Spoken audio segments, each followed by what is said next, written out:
Пошли. Все вместе. Какие ваши доказательства? They want you to comply. Cancel culture is about canceling. Кокаином. Up yours. Woke moralists. Up yours. This is systematic bullying that's happening. Woke moralists. Up yours. And they believe that they can then Woke shut us moralists. up. Up around and find out. Up yours. Woke moralists. They seem animalistic is what I mean. No, they're worse than animals. The woke mob, they ruin everything. They stop Ben Shapiro from going to events and speaking.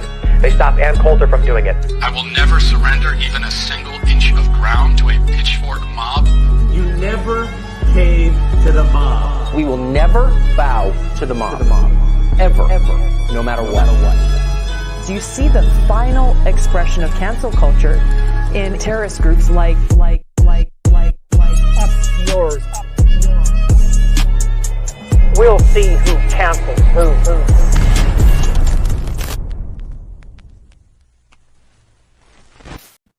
Hello. What's up? Long time no see. How you guys been? It's been forever. Oh yeah, you changed. You changed, man.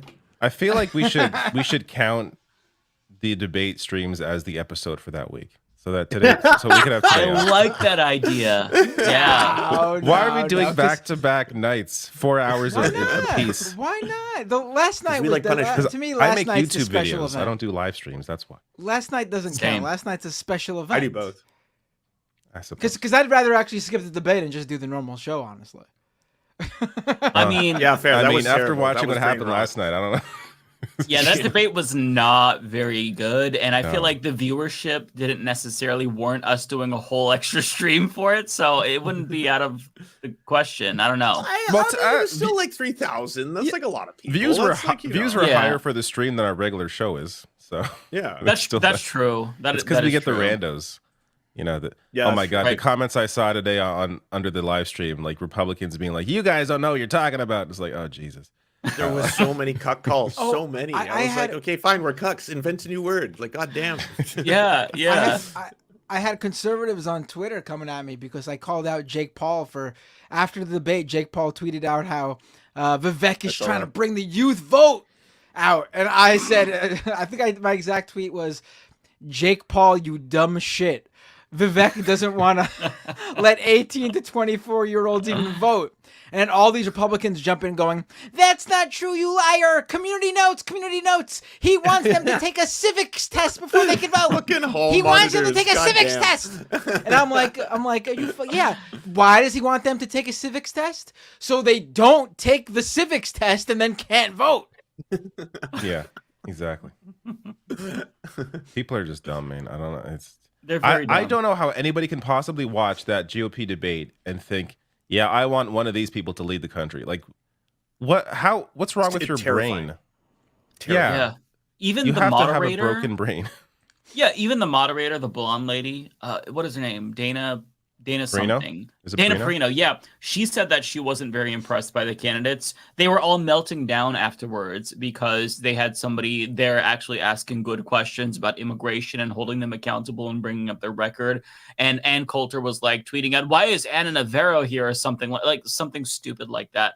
Just why it just feels really embarrassing that we have to even pretend it's like these people. Yeah. That's it feels a default embarrassing that we have to pretend mode. like these are legitimate fucking actors when they're all just like clowns. It was depressing to watch and caused brain rot in me at least. So yeah. I mean, at least you guys got a pass this week. Canada was way more embarrassing than America was. We're like the laughing stock of the world right now. It's not anymore. Oh, we should talk about Everybody forgot about that. We all move on. I did forget about that for a second. I did David until you Dole, reminded me. David Dole, were you there cheering for the Nazi? I just have to ask. No, my invited to Parliament for the first time. My older cousin Justin Trudeau, he was there. He was doing that. Nice. Hey, Rebecca. Hi. How are you guys? That answers like all 5 chats, all asking simultaneously, "Where the fuck is Rebecca? What the fuck?" I know, right? Look, I'm here. Y'all know what it is. I work, so I literally log out. I get myself together, and we are here. Yeah. No, but it goes to show you how popular you are. It's like newest member of the Leftist Mafia, and everyone's like, "Where the fuck is Rebecca? There's no show without her. What are you doing?" They know what's up. They just acting brand new. Don't be brand new, y'all. Yeah. You came in at just the right time. We were talking about Canada, and thankfully you derailed the conversation. So let's not go back to that. No, I want to talk about this because Canada, Rebecca took an L. They applauded a Nazi, and it's astounding to me that this happened. Why is he just the entire country? Like, arrest him! What are you doing? And they went Nazis, Nazis. Every MP, every single politician in the country. Standing ovation. Yes, it's a true story. Yes. Oh, and by the way, yes. During the stream last night, I saw somebody comment, "Why hasn't David talked about this?" I did a video about this on a Monday. So in case you're like, I'm not hiding from the embarrassment of our country. No, I covered this shit. David's too afraid to cover this. He's Canadian. Me and David. Let me both find do the videos clip on it, and they're like horrifically underperforming compared to anything else. Like I do a video on Tim Pool, it's like 12,000 views in a day, and then all of a sudden I do this, and it was like 2,000, 3,000. No one. I think part of that is the YouTube algorithm here's Nazi, and they're like, "Nope, I'm not going to share this video." I agree with that. I think that's what's going on. Yeah, that's fair. Yeah, for sure. Yeah, those words, when you utilize them or when they know you're talking about that, they will definitely be like, "Yeah, we're not sharing that." Yeah. Yeah, I know firsthand they will demonetize and suppress. Yeah. Surprisingly, the companies don't want their content on the word Nazi. Weird. But we're denouncing like Burger King the dropping Nazi. brand. Right. But they don't even want it. They don't even want that word. I know they don't even want associated with them. Yeah. Yeah. AT&T, we proudly denounce Nazis. Like they don't want that either. Oh, finally they did it. So what's the backstory? Okay, so the backstory is Zelensky is here giving a speech, discussing the importance of the relationship between Canada and Ukraine and all that stuff, and the House Speaker invited in somebody from his own riding, which is a district for American terms.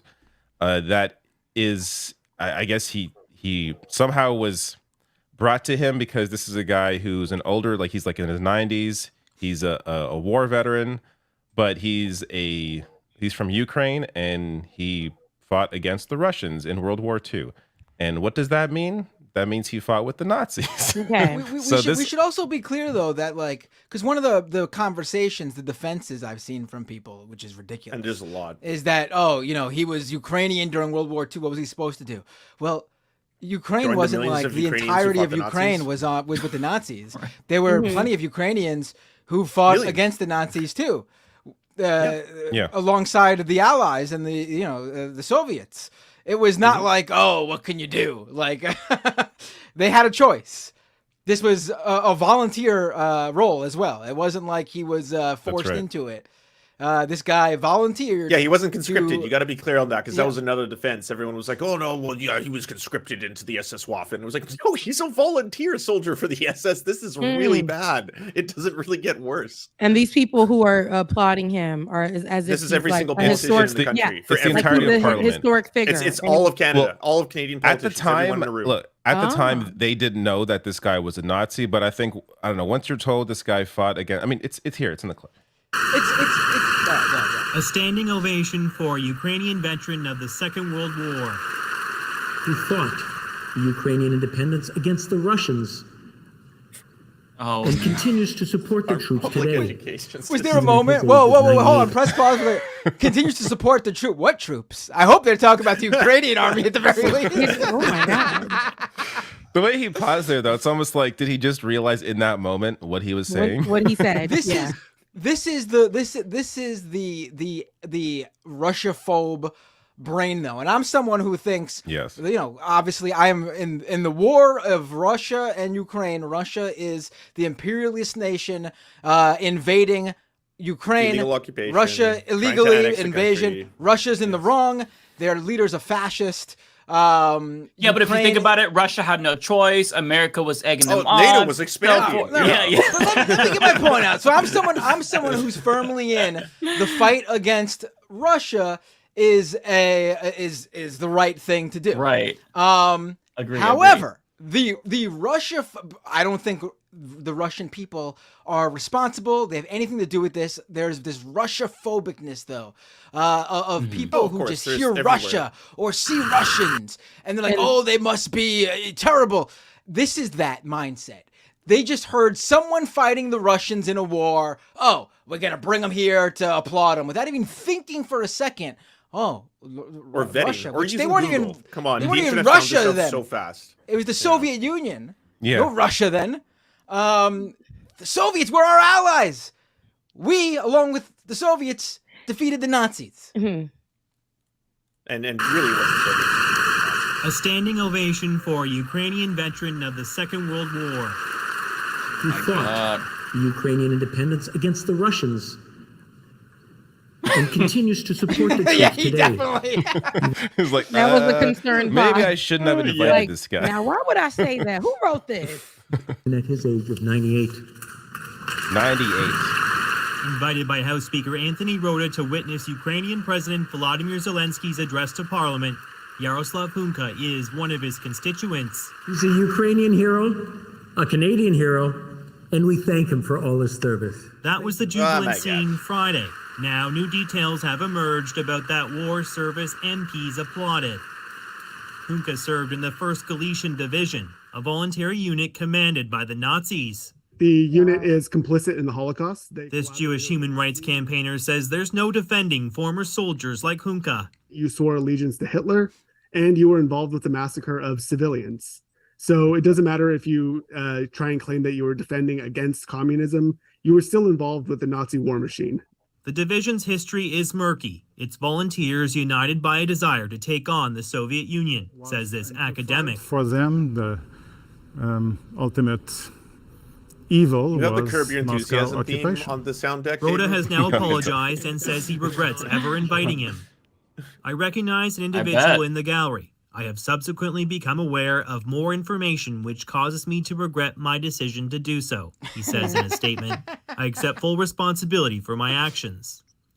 By the way, he since has resigned. Just what? Which is also, he resigned. That happens in Canada? Historic. Oh yeah.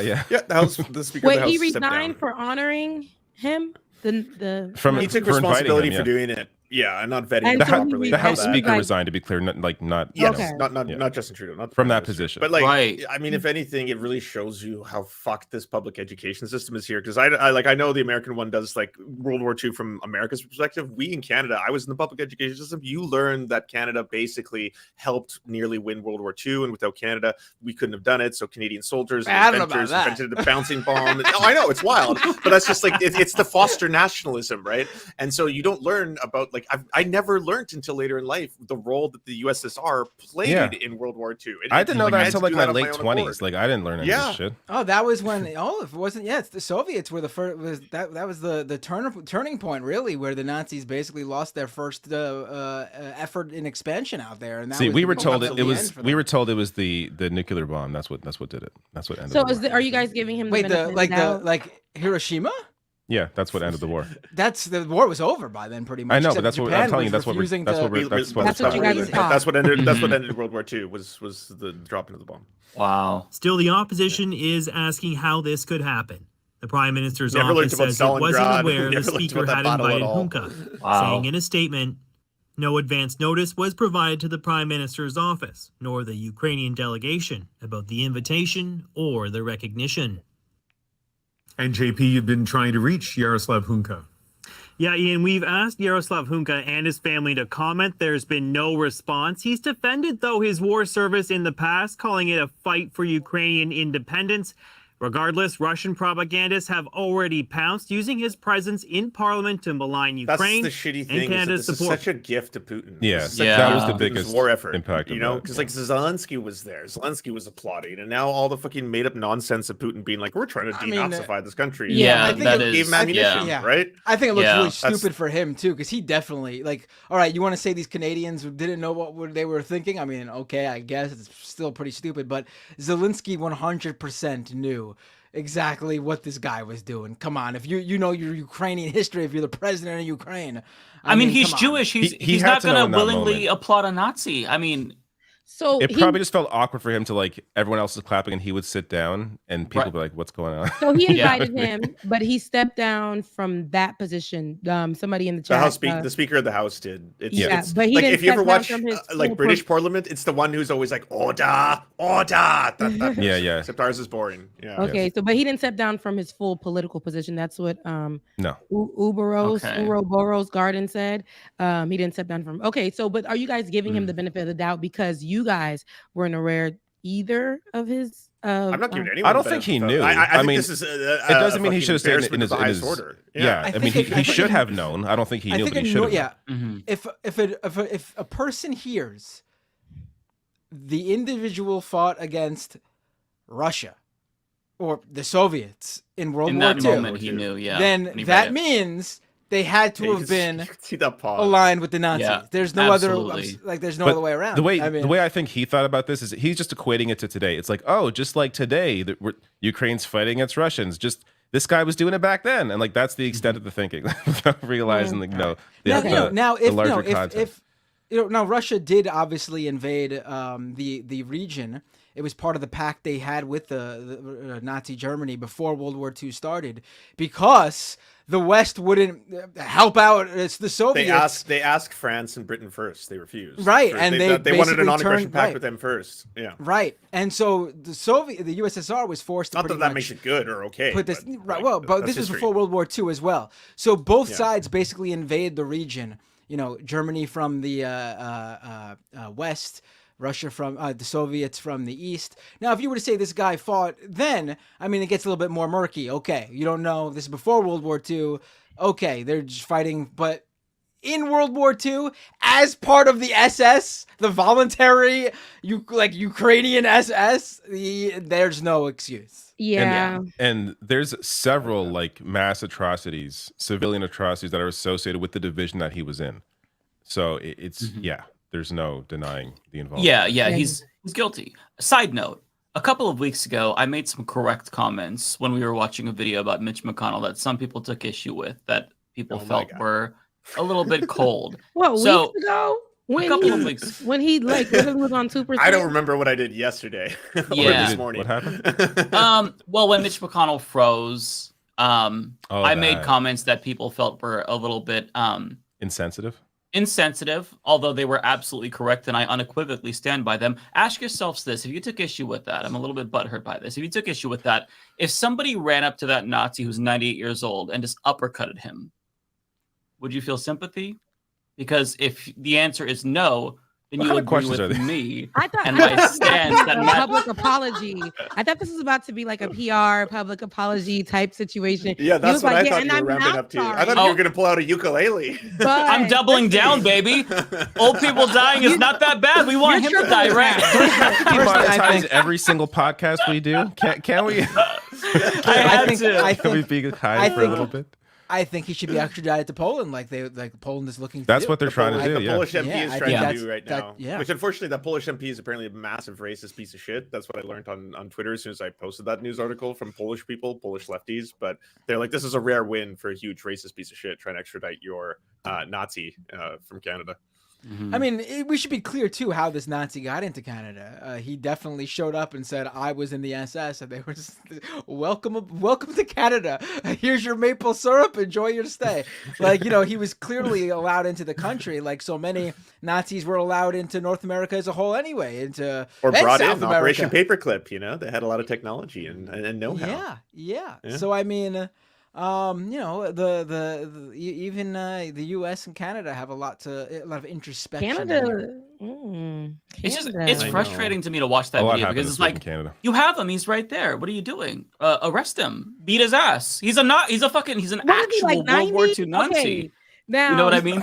What is he, like 90 or however old he is? Yeah, he's 98. They're looking at him like a historical figure, and that's where people. That's what they're doing. They're trying to show he's a part of history, and I guess people who don't know, like I wouldn't have known. I would have thought, okay, he fought for a war. That wouldn't have been information that I went to look up. If you didn't know, yeah. But he's like, how old? So people were like, see, so you think Mike. Like even right now, like go get him. Like I don't think he's being serious. Mike, if you there's no you're so talk. There's no way if you met this guy in real life, you would punch a 98-year-old man in the face. I would not do that. You would not do that. Okay, it was not do that. I mean, 2 style. That was the proposition. Why are you pretending? You're not going to do that. The extent to what I would do, I would probably spit in his face. But I would like if somebody was like, "Oh fuck it, I'll do more. I'll punch him in the face." I'd be like, "Oh hell yeah, based." Because I mean, how many deaths is this person responsible for? This is a Nazi.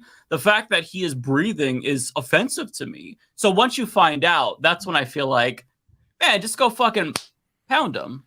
Oh my David, God! Why don't we make a? I do not endorse anything that Mike Peterson was saying. You can demonetize his channel. Take his videos down. Okay, we can all agree on this. This is ridiculous. Should face some form of trial for their war crimes. Why don't we just all right? It's just the lack of accountability. You know what I mean? Follow the law and not just beat up random old people. How about that? How about there's a process that people have to go through when they do things that are wrong? Mike, does the local senior center need to get a war? Keep you away. Hey, I just wanted to call and see if you guys have any Nazis there. I need some aggression to take out. Like, I get it. This position of and if you have no Nazis there, just any 96-year-old will do. That's like anybody who was living during the time, and they are on video where they were like a part of bombing Black communities, and they like got to raise their grandkids. They got to do all of that. Or like Carolyn Bryant, who with Emmett Till was a part of his murder. Like, but she got to see her life through, raise her kids, all of that kind of stuff. But and America just said like she's old, like she's but they were a part of a lot of that's Mike's point. Bad things. Exactly. So, it's like when you think about the Holocaust and in these gas chambers, these scratches that you see on the walls from the nails of people that were gassed, like anyone who was a Nazi, I mean, the things that they did were incomprehensible. So the fact that there's still Nazis just 98 years old today, living their lives, probably have grandchildren, face no accountability, no jail time, not even somebody spitting in their face. It just feels like there's no fucking justice in this world. And it's not like the applause that offends me, right? Because they didn't know. We all have lapses in judgment or ignorance. I think that speaker probably realized it as we saw when he was reading it. But it's so frustrating that you can do such a huge injustice, be part of such a massive atrocity, and there's no accountability. And look, it's not just Nazis where we do this. I mean, how many war criminals in the United States do we parade around as heroes? Hillary Clinton with Henry Kissinger talking about how he's advising her in 2016. It's so frustrating. Ellen DeGeneres and George Bush. Ellen DeGeneres and George Bush, right. So it makes me so mad that these murderers can walk around and we just pretend like they're not murderers. Like they just go on living their lives after they commit atrocities. It pisses me off. I'm sorry. I also don't support Ellen to the Hague. Yeah. I also don't support like vigilante violence though. Like I don't know. There's a process to go. These people should be held accountable. That doesn't mean we go and beat them up. That's kind of. Hey, did you watch Dexter? Were you not on the side of Dexter? Did you watch the whole series? The serial killer. In the beginning, he was going after pedophiles. At some point, the lesson is sort of like maybe you shouldn't support what he's doing. No, I think that there needs to be a process and law, but there is no process. That's why I'm so frustrated. There's no mechanisms for accountability, right? The only warlords who gets prosecuted by the International Criminal Court are African warlords. I mean, why are we letting these people roam? They are killers. It's so frustrating to me. I'm sorry, I had to get that off my chest. No, you're right. There's a process. David's chat is calling him a lib. But no, David is not a lib. But other chats are like, what kind of mafia is I'm this? sorry. I'm sorry. I believe in human rights. I apologize for believing in human rights, while the rest of you are hiding behind keyboards, pretending you would punch old people. Give me a fucking break. Oh my God, David. But no, Mike, I hear what you're saying. There's no way anyone in the chat saying that to punch an old man would actually fucking do it. There's no way. Unless you're completely psychotic. Don't let somebody be like, hold my beer, hold my Hennessy, and then it's the whole thing. We don't condone violence here on Leftist Mafia. Yeah, thank you. Mafia, that's what I've been trying to say. Now, what you do in your own time on behalf of as you should do to create what you do in your own mind, the fantasies you have should remain fantasies for yourself, and the things that you definitely wouldn't do in real life, but you imagine that you may do. But the anger, I get where the frustration and the anger comes, because like you said, there's process that they have in place, but not for these type of people. They get to live their lives, and they get to move on, they get to make their money, they get to create generations of family and people and all those things. And a lot of people that they've hurt, they're either not living or can't do the same. And that's not fair. You're literally a bad person, an evil person. And there are people Good like things that. happen to bad people. Yeah, and see, and that's true too. And but here, I can't say here because that's in Canada. I don't know what's going on in y'all land, but it seems the same way. Like what they'll do is protect those type of people. And long time, like law would protect those type of people, but anybody else on the outside that doesn't look like them, or that was on the opposite of evil or whatever the case at that time, they'll have to go through due process, and you'll see them jailed, you'll see them prosecuted, you'll see them blasted on every newspaper and looked at as a bad person, an evil person, an enemy, the ops. But people like this, like the hand claps, the accolades, the making it seem like he is just a pivotal person in history. But when you find out actually where his place was in history, there is an anger that comes up, because there were a lot of people that were hurt because of this person. Yeah, that's the thing. Right. These people, like the sympathy that you can extend to someone like him, because you see him as an old person, not as a Nazi sig-heiling. They never extend that sympathy to the people who they're dehumanizing. Like with the old lady with Emmett Till. I mean, how, like, she lived her whole life. She lived her whole life, and nothing. And Mamie Till didn't get her. She didn't get any peace. She became an activist not by choice, but because her son was murdered. And every day she fought for his justice up until her death. And they hid all the information in plain sight. They even did an interview where they admitted to it. But because of process that protected them, nothing ever happened to them. And they were able to go on, live their lives, have families, do all of that. Nothing traumatic for them. And be able to get a second chance at life, while Mamie Till, Emmett Till's mother, had to become an activist and fight for this while fighting for justice for her son decades later, and had the trauma in her life. And that's all that was attached to her, was that legacy of her son and how he was murdered.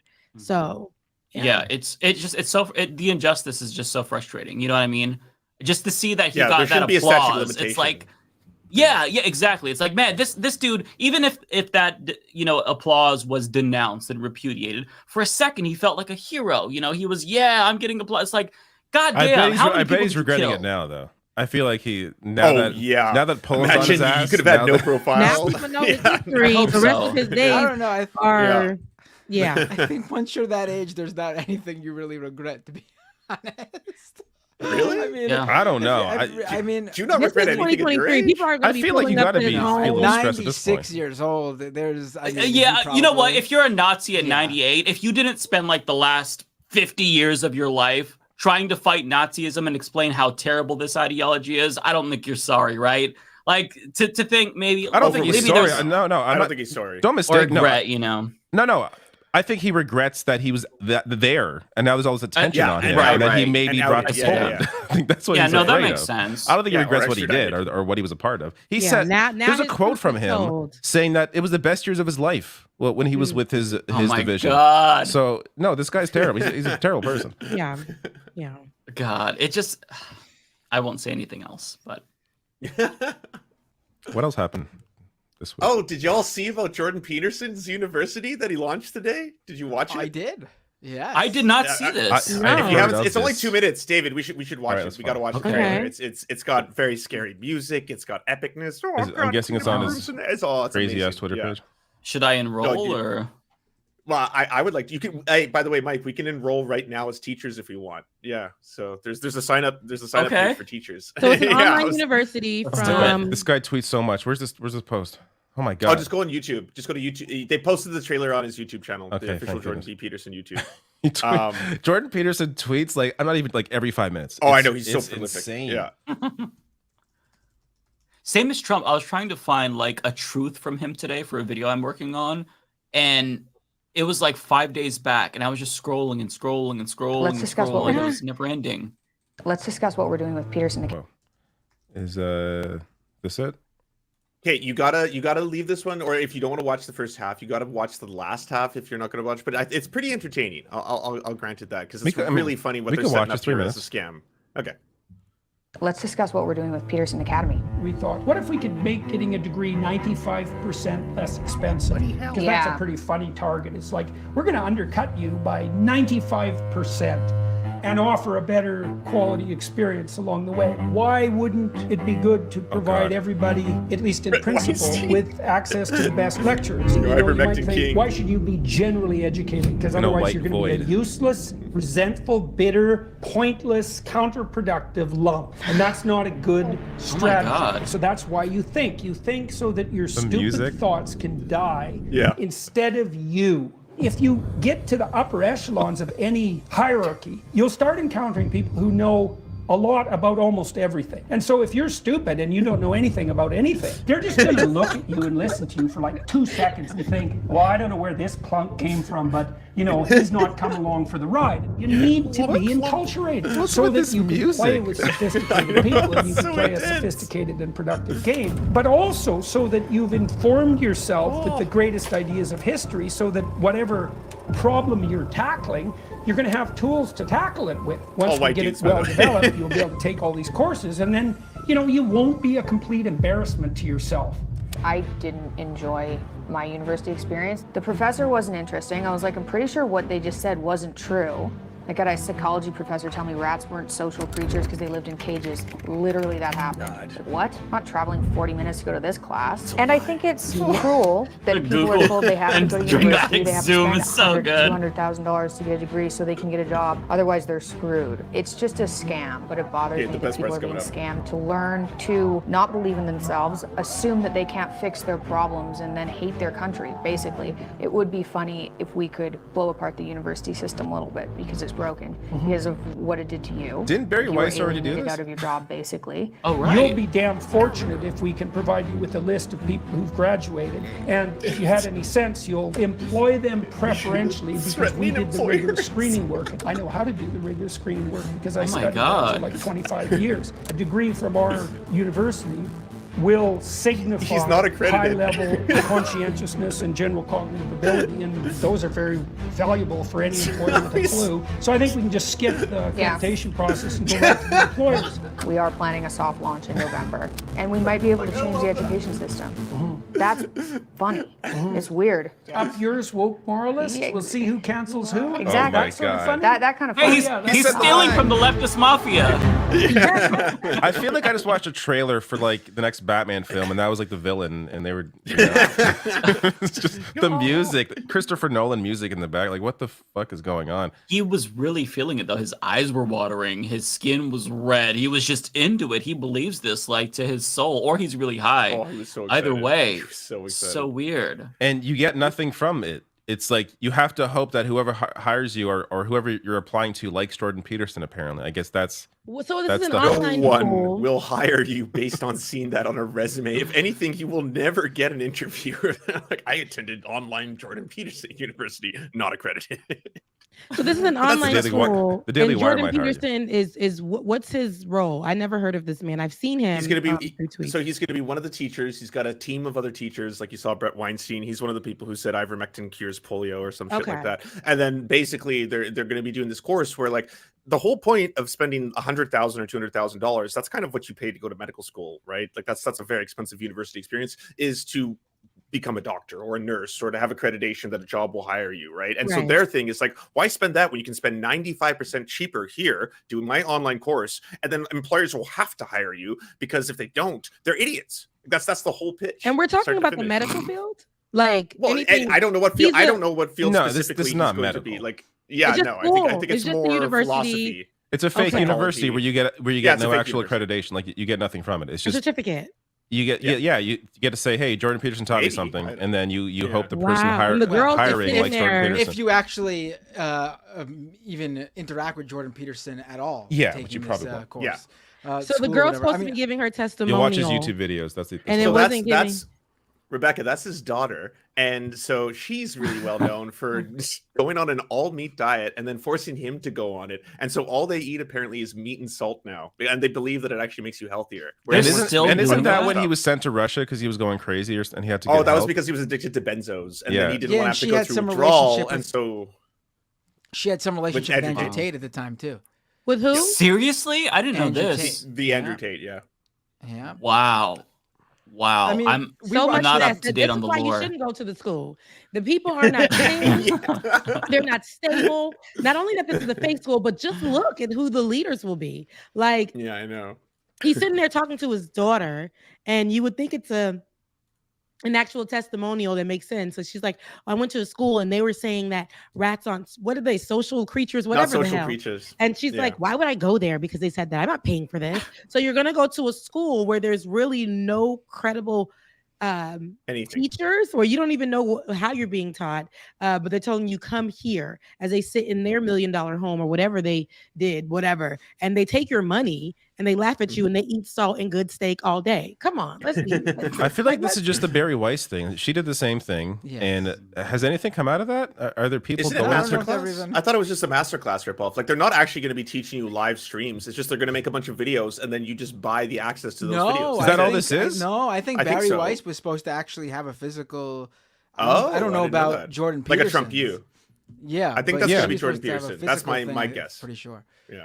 So was there a video that she released of like the first semester with students giving their testimonies? I could be misremembering this, but somebody posted a video about this. Maybe it was Majority Report of Barry Weiss's school. I don't remember specifically who. Yeah, right. I'm not making that up. But I don't know if it's still around or it's still a thing. It's another Trump U, and Or what did Ye do? Ye opened up like a school. Right. Shut down. That was and like that was the crazy thing. Those kids weren't being educated at all. The parents were complaining, and he would shut it down on some days and then open it back up on some days, and then would do like a full day where the kids were studying nothing but certain music. They weren't studying anything. Oh, really? We're talking about babies, right? And yeah, I know. They were like, there no actual real mobile skills. They can't really hold like a pencil or a pen. They don't know what a paper is, what to do with that. But he was over there trying to teach these kids Mozart.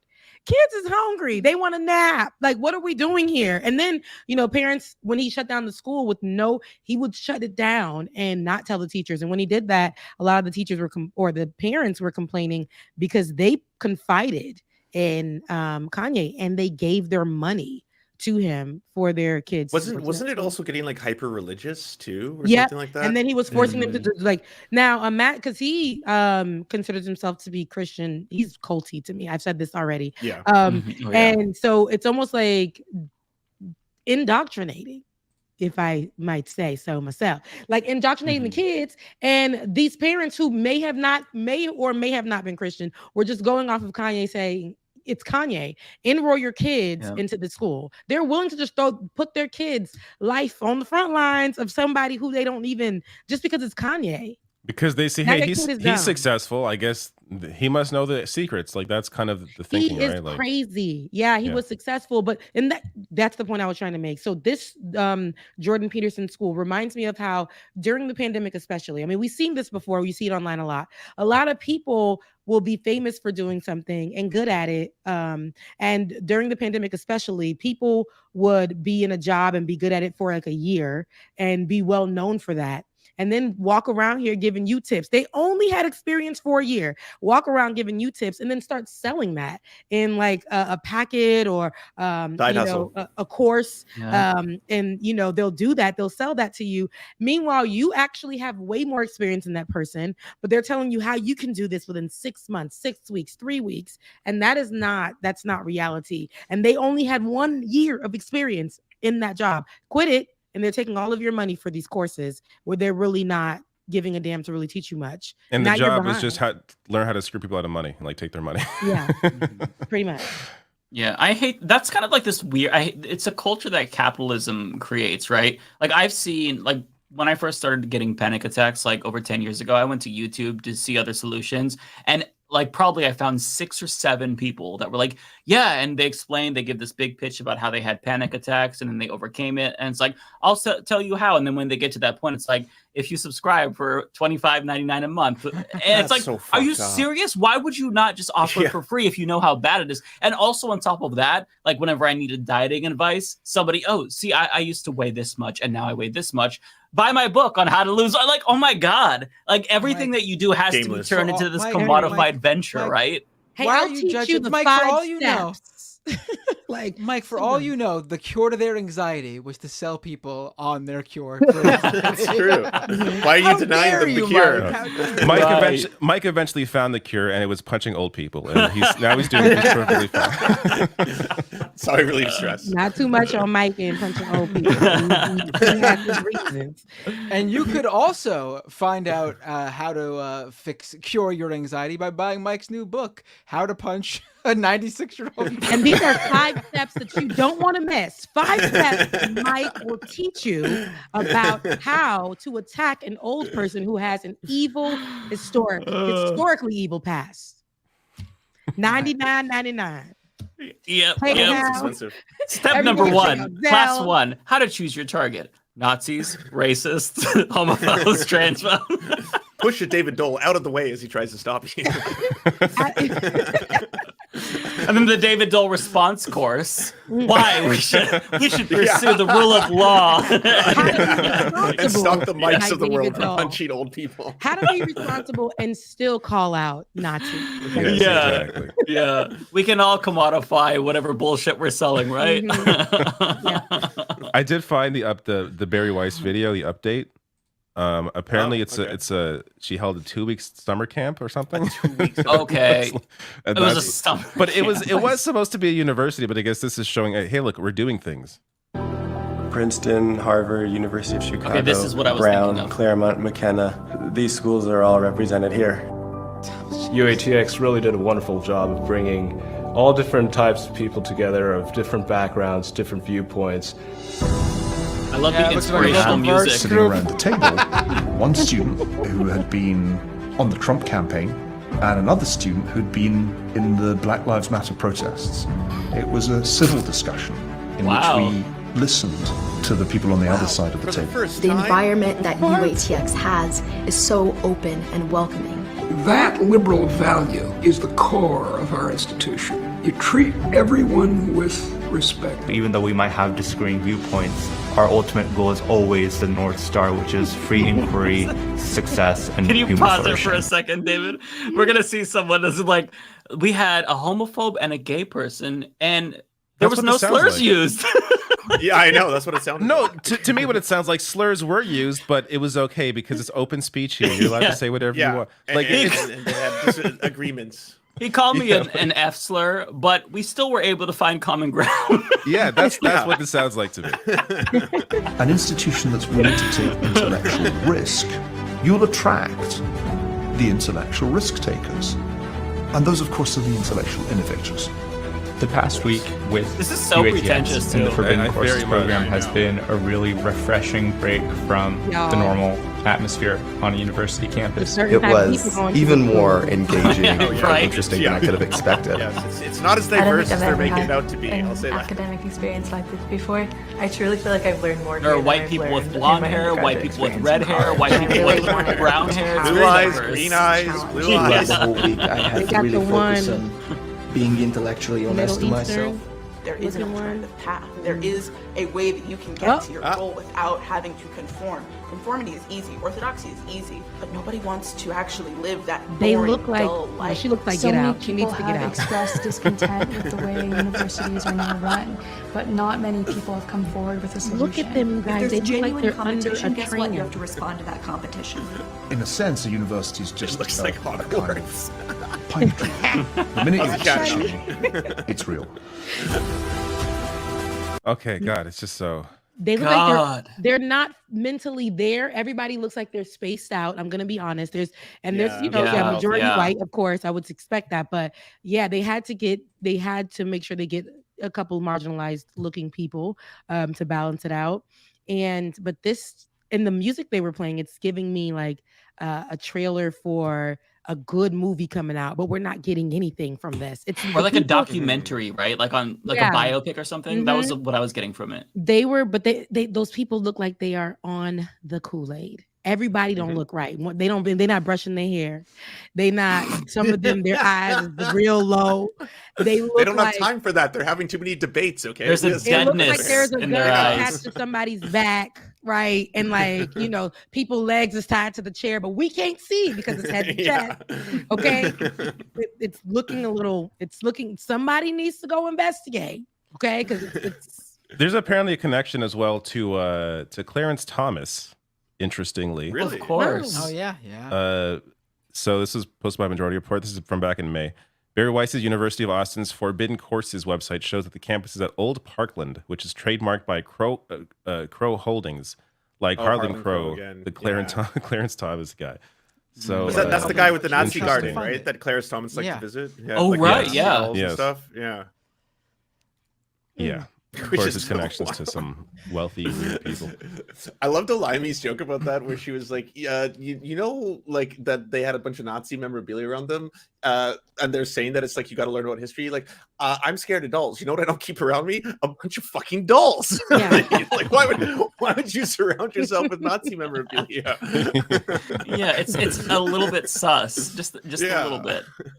I like to be, Speaking of I like to be Elaine, I reminded met how her. terrible it was. That was like his thing. Oh yeah, you both met.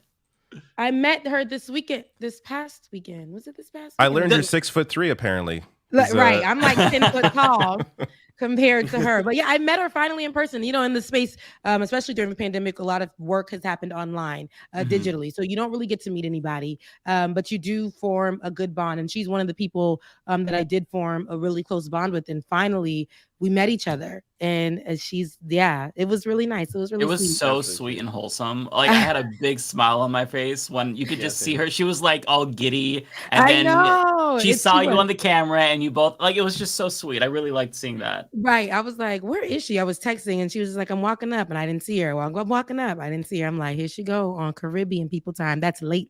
So I'm like, okay. But then she gets up and I'm like, oh my goodness. I couldn't believe it. I could not believe that we were meeting in person. That was really sweet. She's a very, very sweet person. And then we went to brunch the following day, and that was good too. So yeah, she introduced me to her friends. It was really nice. Like, it was nice. That is so cool. By the way, trying to find the here's a video. Here we go. Yeah, she just posted a new video that you all should watch about Eric Adams. By the way, Yes, please do, because you know she hates. yeah, this is it.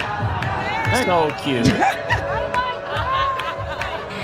Oh, she picked me up too. He picked me up.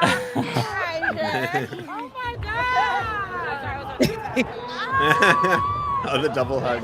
Oh. I know, you're so tiny. She's a little one. This is so cute. She's a little one. I know she's tiny. She's and everybody's like, y'all look like the same size. No, it's how we were, but she's short. She's to my chest, and I'm like, oh, like I wanted to just hug her all night. And it's funny because like I felt like the old lady, because I felt like the auntie, because I'm like, we out there, they playing all these songs I don't know, but every time they played like an older song, like in something 90s, you know, to early 2000s, mid 2000s, you know, hey, and then they would play all the new stuff, and I'm like, well, who's that? Who's that? I don't know who that is. But it was nice. It was really nice. That we had a really good time, and I can't wait to go visit her in New York in her environment. But it was really good. I don't get to do that often, and during the pandemic, I didn't like going around people, and I had to get into the groove of, you know, being around people again. I became very antisocial, like physically antisocial. I couldn't like go into like spaces that were crowded or anything, and I had to work my way towards that again. And so, you know, going out and meeting people finally that I've formed bonds with, and you know, like that was beautiful. That was a good moment. So shout out to LA. Love seeing that. Shout out to LA. Yeah. Mike, you posted a video in the chat. I began to watch it. Should we share it? I mean, here's the thing. It will probably get us demonetized, but it's so worth it. We're probably demonetized. I think we're demonetized already. You know, Matt, Probably. play about a coin. But I'll describe it and then let you decide. So it is a Republican senator reading very sexual things, and he doesn't realize this is going to be sound bit. I'm going to put it in an outro probably. Oh, I think I did see this. He's reading this is from book like 2 weeks ago. that he wants to have banned for teenagers. We've seen this. I don't think this will get us demonetized. You could play it. You don't think so? Okay. I mean, it's a senator saying this shit. Like, if we get demonetized, he should be. I thought you meant like if the video gets demonetized, like they don't run ads on it, I don't care about that. I thought you meant like YouTube's gonna take away our monetization, and I can't even take. Oh Super no, Chat. no. Yeah, no. I was like, what? That's not gonna I was like, I'm not playing with that. Every one of the Leftist Mafia streams for me gets demonetized anyway. Yeah, me too. They get demonetized regardless. I blame David Dole, not me. Yeah, called genderqueer. Okay. Let me read an excerpt from that. Quote, I got a new strap-on harness today. I can't wait to put it on you. It will fit my favorite dildo perfectly. These are all sound drops, by the way. I gotta save all of this. These are all fantastic. You're going to look so hot. Why is he doing this? Perfectly. You're going to look so hot. I can't wait to have your cock in my mouth. I'm going to give you the blowjob of your life. Then I want you inside of me. End quote. The way he looks forward as he's reading this quote too is just so creepy to me. Like he made eye contact with who he was. I think he's enjoying it. I think this is his way of finally like coming out, but without being like really public about it. I think he's closeted. That's my opinion. I agree. I agree with you. Okay, what is why? Why else would you be doing this? You can talk about how this book is bad. It should be banned. I think it's inappropriate for kids without reading that part. Like you don't have to do that. You don't have to do it. It's not even like things in this book. Period. You could just say that there were things that talked about X, Y, and Z. You didn't have to go in and read that. But I think that he felt like this was the moment that he can be in a place that made him comfortable inside. Lance, have you seen that part clip? of him. Which one? We just watched it. You have to see it if you. It's of Kennedy. I think you've seen it. This one where he's reading from Genderqueer. If no, not, I have the book right Lance has beside me to see too. it. Oh, we can play it again. Oh, okay. Okay. Let me read an excerpt from that. Quote, I got a new strap-on harness today. I can't wait to put it on you. It will fit my favorite dildo. It's like he's reading perfectly. a Bible verse. You're going to look so hot. Yeah, Ezekiel 4:25. I can't wait to have your cock in my mouth. I'm going to give you the blowjob of your life. Why would then y'all I play want this you again? inside of me. His eyes, that's so creepy. Okay, just so everyone knows, because I've actually read the book, and it's about an asexual person discovering their asexuality. They're a non-binary asexual person. That's what the book's about. It's every conservative's favorite go-to for this is the porn that's in schools when that's the purpose, and that scene accentuates that person's journey. You know, like that's what the book's about. The scariest book of all that every single conservative loves saying, like this is child porn for kids and stuff. That's what it is. It's like, I mean, there are books that. There are movies and books. I mean, for me, as if Twilight, I were right? Yeah, Twilight was. I mean, yeah. Okay. There are movies that suggest all of the things he just talked about, and I think it's important for people to like absorb other experiences, like learn and grow, and like read about this. Like this isn't offensive at all. It's just funny seeing an old man read this. Like that's yeah. Now, what grade are the kids? What schools are these books in? Like, where are we with that? I believe it's late young teens, right? Yeah, or late I think it's late teens. That's what the author, I believe, even said. It's for like older kids, like it's high school, post puberty, like okay. It's meant to be like a sex ed, like 11, 10-year-old, having to read that, or it doesn't have to be about that. It could be about what I've read. I've read some crazy stuff in school in these books, and if my mama, who didn't speak English, knew what I was reading, she wouldn't have it. But look at you now. If you were sheltered from reading that stuff, maybe you would be less aware, less mature. Like that's what the data shows. Yeah, like I was sheltered from all ideas of this that may seem. Yeah, you want to know one of the most perverse and dark books I ever read? The Bible. The Bible's got a lot of shit in it. Like, god damn, there's so much incest, so much fucking incest and rape and slavery and stuff like the Bible. And just mass murder, massacres and mass murders and genocides and plagues. Like, I had the Noah's Ark book, like a separate Noah's Ark book when I was 8. And it was still, as a kid, it's like, okay, so everybody has to get into this boat, I guess, including dinosaurs. And God's gonna kill everyone. Like, beetles. is God's really going to kill everyone, including the babies? And I remember I asked my parents this. I'm like, is he killing the babies too? And they're well, I'm like, God's going to kill the babies? Drowning the babies, Mike. Drowning the babies. Come on. Yeah. See, I was raised Catholic, those are but good questions that kids, should ask, especially when reading those type of books. But I will say, how old was I? Like 13. I think it was my first year in high school. I went a little early. I was probably 12. I don't know. But I was reading. No, we watched this movie. First, we had to read the book, and then we watched this movie.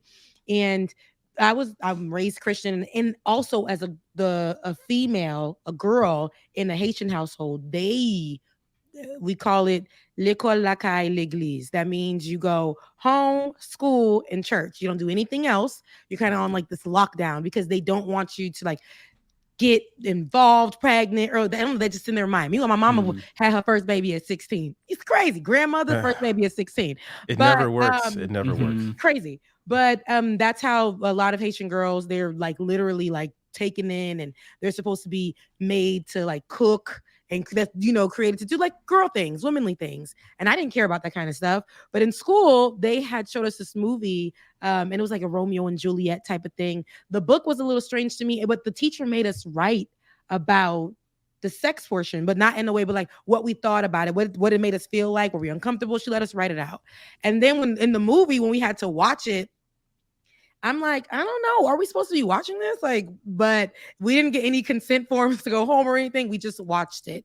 But I at that age, I think we should start learning about sex. We had such sexual education courses. I think like what's his name Ron DeSantis is trying to take that out of schools, especially when kids can get this stuff online. Like they can see anything. My 9-year-old niece, who's now 10, was with me for a couple of days, and she's addicted to YouTube, also TikTok.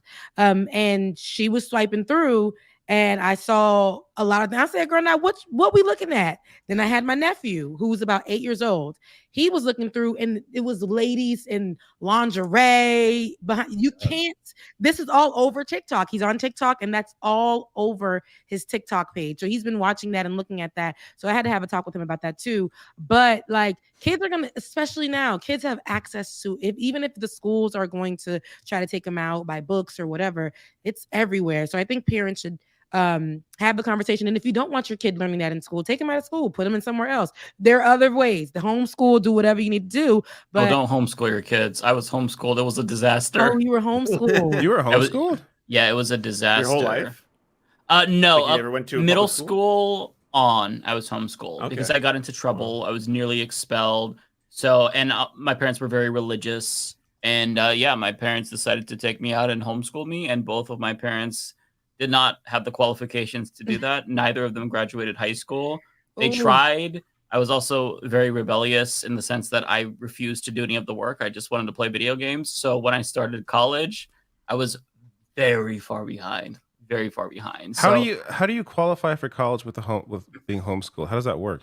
So I had to. Well, you have in Oregon. You got 100 in all of his tests. So here's the thing. The regulations are very lax, right? So all that I had to do was pass a couple of standardized tests each year, but I studied for like a week, and then I would pass like a couple out of the 3 or 4, and then always fail math, but then that would be sufficient, so I'd stay in. But I had to get my GED in order to get into college, and then I had to start literally day one was like math at the elementary level, like literally where they're like 1 + 1 is 2, and I'm like, oh my god. What have I done all these years that it's gonna take to make up for all of this? And I was the first person in my whole family to go to college. So like I was like, oh my god, is this for me? Am I gonna be able to even survive? Am I too stupid?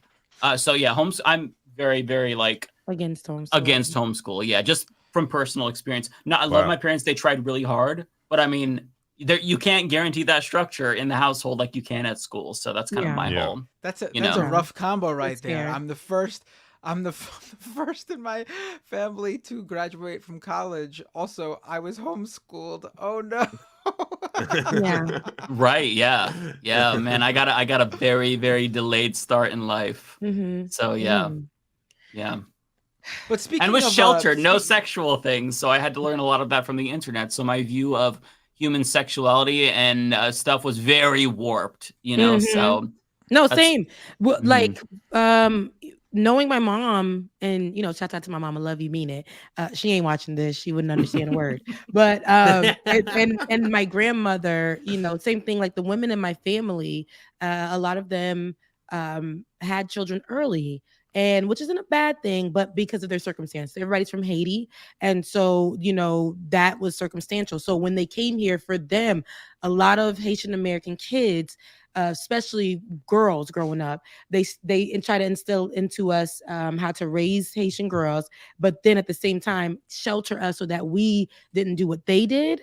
And that was like, you can't go anywhere. You would have to literally go and it had a reverse effect on a lot of my peers, a lot of my friends, because we moved into an area where a lot of Haitians came and moved. So, and where I lived in South Florida, it was like the Caribbean. It's like the Caribbean over there. So, but a lot of the girls ended up finding about sex in different ways. Older men at the school would come pick them up, and some of my friends became pregnant during school. A few of them, some of them thought having a baby was the way out, you know, and things of that sort. So it definitely had a big reverse effect in my generation of friends and Haitian American girls that I went to school with. They don't really teach they teach the men how to work, you know, with their hands and things like that. But other than that, it's not, hey, make sure you don't bring a baby home. No, it's the girls got to stay home and protect themselves. And it's funny because then when we get to a certain age, and I was like, now why you ain't got no man? Why you ain't got no kids? Like, what are we doing here? When are you going to get married? And it's like, girl, you had me sheltered up for so long. When I finally did experience, it was traumatic. And then now it's like, now I'm having to balance out. Like, yeah, I don't think that's right for me right now. Or I'm protecting myself from, like, you know, mama, chill. But it's crazy. So do you have any siblings, Rebecca? Hmm? Do you have any siblings? Oh, yes, I do. I have a sister and 3 brothers. And the way that my 3 brothers are right now, me and my sister, no kids. My 3 brothers all got kids. Got kids. My youngest and my oldest brothers have children. And my sister and I, we don't have kids yet. And that's by choice, right? I talked about this too. A lot of the things that I did, when I had sex late in life, and then when I did, I got pregnant and I chose not to have the child. These are all things that are against anything that I was taught to stand for, or whatever the case may be. But this is all things that I had to learn later in my life. And as you said, Mike, it may have been honestly because I was so sheltered. And I wish I had those conversations with my mom, who thought she was doing the right thing at the time, but it just didn't happen that way. So I will be different with my children for sure. Yeah. I think just honesty and openness and like trying to teach your kids and prepare them for the world is so important compared to like the sheltered approach where your parents don't tell you anything and they don't have the sex talks with you. I was a little bit lucky because, you know, I went to a really good public school in North Portland growing up in elementary school, and they did teach sex ed in 5th grade, which was good because I got a teeny tiny bit, but still wasn't prepared for the world when I turned 18 and whatnot. So yeah, sheltering your kids, it's never, ever going to work. Not only are you making them purposefully uninformed and unprepared for the real world, but you're also putting in this like rebellious instinct in them, because if you keep things away from them, they're going to want to seek it out even more. It was the same with me, right? Like I couldn't play with certain video games and whatnot, and that made me want to seek it out more, right? And once that whole, well, if you do this, you're going to go to hell, started to fade away. And I'm like, oh, fuck off. Then like I went through a bad phase, not like a bad phase, but just like a phase where I wanted to go be rebellious and like, you know, seek out all the things that was withheld from me. Yeah. No, that's exactly that's how I did it. And, you know, I would say I made some mistakes, but there's no regret. And I say this too, even with religion, I'm Christian, but the way that I always say I had to get Jesus for myself. It doesn't look like how my parents, you know, you just get it for yourself, whatever looks right for me and how it works for me. And that's just what that is. And I had to tell my mama that, like, girl, over religious, like sometimes, and people can look at me like, how are you this? And you dress like this and you do that. Cause I do. And it works for me. And that's because you're an adult, you get to decide. I get to decide. So yeah. Oh, Matt, I dropped thought something in you the had chat. something you wanted to say. Yes, Matt did. Yes, Matt. Oh yeah, because we were talking about John Kennedy. I know that was a while ago now, even though that was a discussion. But if you go into the chat there, grab that link. You guys know John Kennedy puts on a fake accent, right? What's that? Oh, that old he? Southern accent that he was giving his That's not a face. real. That's Oh, he's I been wanna doing see that. this. I didn't He's know been that. doing that accent for years now, ever since he got. He always elected to seemed really Congress. fake to me, but I couldn't put my finger on But that accent's fake. Look, play that clip one more time. Play the old clip one more time so people can remember what they just heard. Like play just a second of him So talking now we about. gotta listen to Strap On. Very briefly. Wait to have your cock in my mouth. I'm going Deal to give now. you the blowjob of your life. This is ridiculous. Then I want you Penetrate. inside of me. Call me Simon Okay. Peg. There's that. So that there's his accent. foghorn Nailed leghorn now. voice. So what year is this? 2004? Okay.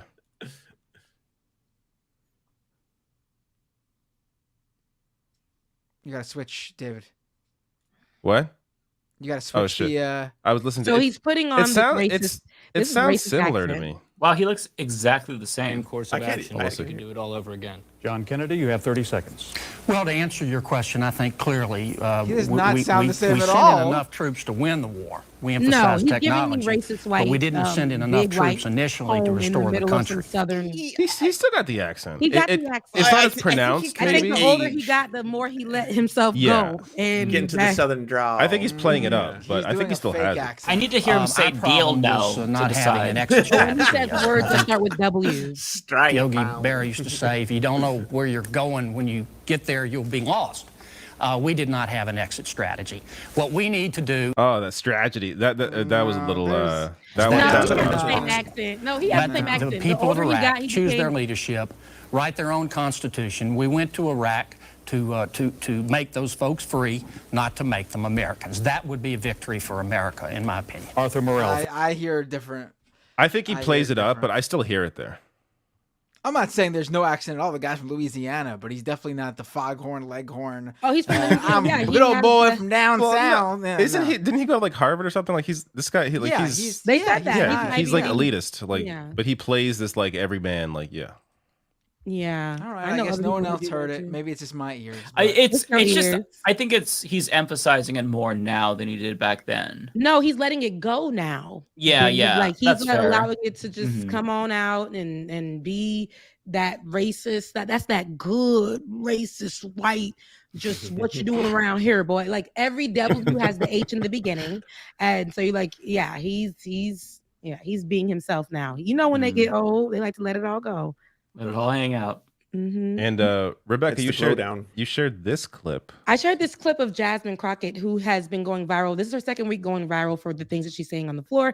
And this is against Republicans. And I believe this one is her going against them for what they're deciding to focus on as far as with Biden and impeachment. I think this is the one. And Yes, that was today. yeah. And so listen to how she really reads the room. Let me tell you something.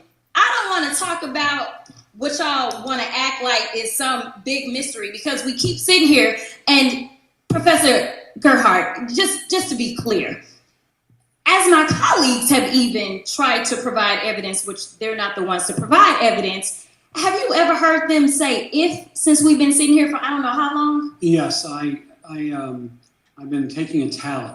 Oh, okay. Can you show us? Can you show us what the tally is? More than 35 times, the Republican witnesses and Republican members of the committee have used the word if. Thank you so much for that. Because honestly, if they would continue to say if or Hunter and we were playing the drinking game, I would be drunk by now.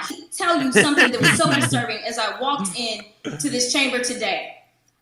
As I prepared, I said, what is the crime? Because when you're talking about impeachment, you're talking about high crimes or misdemeanors. Mm-hmm. And I can't seem to find the crime. And honestly, no one has testified of what crime they believe the president of the United States has committed.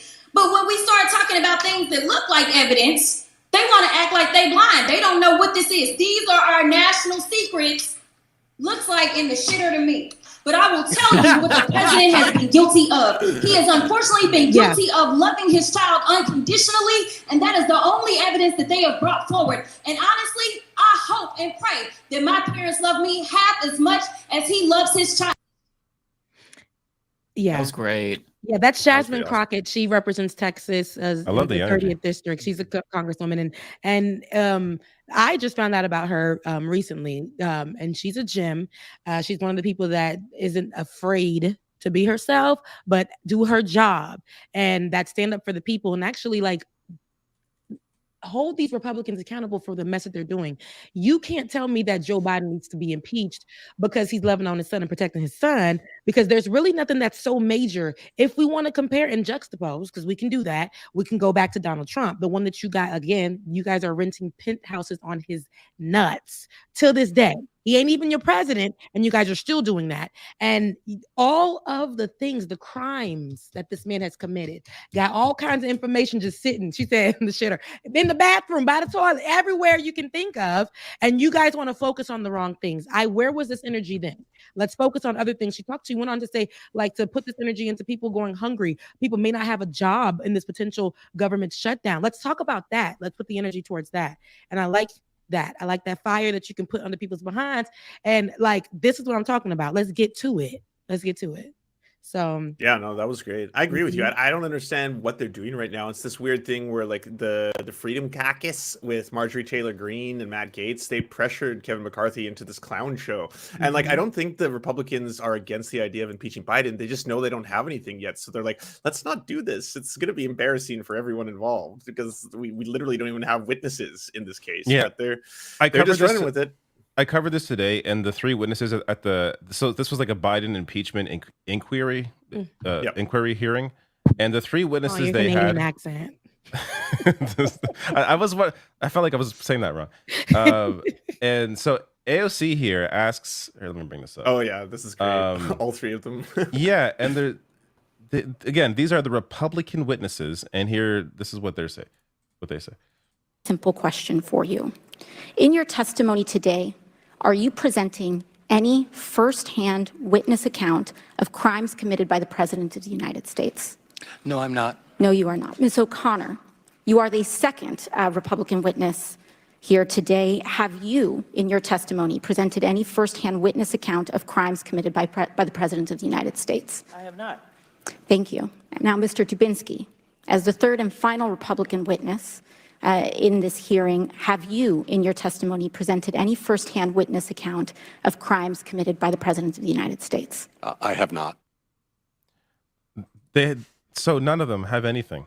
Yeah, like why are we here? Why are we? What are we doing? What is this? Like, seriously? Because so Maxwell Frost did a fantastic job helping to explain the bullshit here. This fake sham impeachment hearing, but these witnesses are not giving us any basis or giving us any evidence or giving us any solutions. Oh wait, sorry, this is the funny moment. Let me get back to the. I'll get to that afterwards. But here it breaks it down with this. I'll show the chart. So it's basically like before September 1st, they were the far right was calling for this impeachment. McCarthy said no, and then on September 12th, he said yes. He caved. He caved because they threatened to remove him as speaker. Yeah. Like that's why this is happening, because McCarthy doesn't want to lose his spot as speaker. That's it. So yeah, I have an entire video about this coming out tomorrow. Definitely check it out. It kind of details how McCarthy is a complete cuck to Matt Gaetz and a couple of other extremists because he has no choice. And then this is just a fun moment because the witness, one of the witnesses here, her reaction is she goes, I don't know, you'll see her face. Basis for this fake sham impeachment hearing, but these witnesses are not giving us any basis or giving us any evidence or giving us any solutions. They are giving us several times. I reclaim my time. I have to stop because that's not a true statement. I reclaim my time. These witnesses are not giving any answers. They're just asking more questions. We have one witness who has a lot of questions, Ms. O'Connor. Dubinsky, one witness who knows something about accounting but has no real involvement in what's going on. And Mr. Turley stopping here on his way to his next Fox News hit. This is not a serious inquiry. So good. Look at her face. Listen, these people are not playing. You know why they're going up there with all of this She's so fire? Because look, he has on his desk, he got a little iPad that's showing how many days until the potential Republican shutdown, government Saturday, shutdown. right? Because this is what we're doing. We're talking about with our big old selves, right? With our jobs that's supposed to be protecting people right now. We're talking about impeachment with no kind of credibility. All of y'all answering no with no information. Why are we here wasting time? Okay, And for money, soundbites? very expensive, by the way, to the American taxpayer for all of this circus to keep going on. Like, And lots of money. meanwhile, a shutdown is looming because the government legend ain't got no money. So people are going to be without a job. People are going to be hungry. This is what we should be focusing on, how to prevent this from happening. But here we are wasting good time and taxpaying dollars for this. Yep. And Summer Lee, if I could find her quote, she discusses how many jobs are going to be impacted. Sorry if I could find it, but she goes through each of the members of the committee on the Republican side and says how many government employees in their district will be losing a paycheck because of it, and it's thousands for each of these Republicans, and it really helps personalize and contextualize just how absurd this entire fight is, and people that are actually going to be thousands of people are going to not get paid, and their lives will be disrupted over this completely political stunt. Cool. Yeah. But. Yeah. Matt Gaetz is not allowing Kevin McCarthy to negotiate with Democrats at all. They passed a bipartisan stopgap bill in the Senate, and McCarthy won't even bring it up for a vote, because if he does, then Matt Gaetz is going to get him ousted.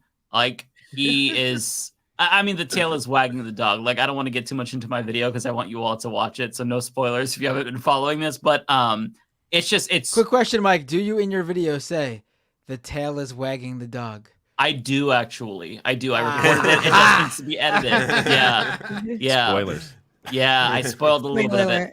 But yeah, there's also a really huge blow up between Kevin McCarthy and Matt Gaetz behind the scenes. Yeah, I read about that. It's what Matt Gaetz is accusing McCarthy of is wild.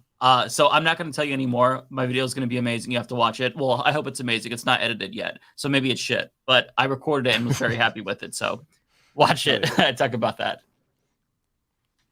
Yeah, I don't even know where they're going to go with this. They can't. They're not going to actually have impeachment inquiry. Yeah. Articles of impeachment. There's nothing to go on. What? Right. But if Hunter Biden did something illegal, then okay, deal with that. He wasn't in government. He's not Jared Kushner, who worked with the Saudis in government and then left and got $2 billion for his hedge fund. There's actual corruption that went on with family and a president, and it wasn't Joe Biden and Hunter Biden. Right. It's just, I don't know. I'm just always amazed at how much obvious, complete bullshit goes on a daily basis in Washington. It's just, how do they keep up these lies? How do they keep this going? They keep it going. It's all political theater. It's exhausting. Also obvious. Political theater. Yeah. Yeah. No, I mean, and Trump is tweeting about how the government should shut down because he wants the Republicans to include in the stopgap measure that his investigations are defunded, but even if the government is shut down, they're still funded, so that's not going to happen. It's just they're so cartoonishly stupid. It's painful to watch. This is our government, though, right? Most powerful government on the planet, and they're children. But that's an insult to children, because I feel like my nephew, who is 9, would be so much more better at just general governing. That's how little faith that I have in these people. It's so ridiculous. I'm ready for them to stop this, and let's focus on this potential government shutdown so that they figure out, how these people who are going to be potentially hurt, how they're going to assist them, help them. Because if the money's going to run out, where y'all going to find it from? What y'all going to do? What are we doing? What's the plan? What are we have nothing. Yep. But there's no concern for that. That affects children. It's manufactured. There's no the government. It's a government shutdown because they wanted to. So they're not like, oh no, the government's shutting down, we need to help these people. No, the point is that those people feel the pain, and then they blame the other party. They blame the Democrats for doing it. Like the money's not actually running out; it's there. It's just like the government shutdown is just a stupid it's an ace in the pocket of the GOP that they always have. Like it's one strategy they always have. Right, it's like an antiquated. That's what it's for. It's for politics. It's like an antiquated rule.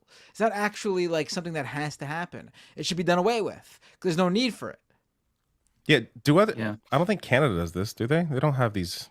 There aren't these squabbles over the government funding, shut down. debt ceiling, Yeah, it's just things just start funded we do something funded. a little sillier, which is called proroguing parliament.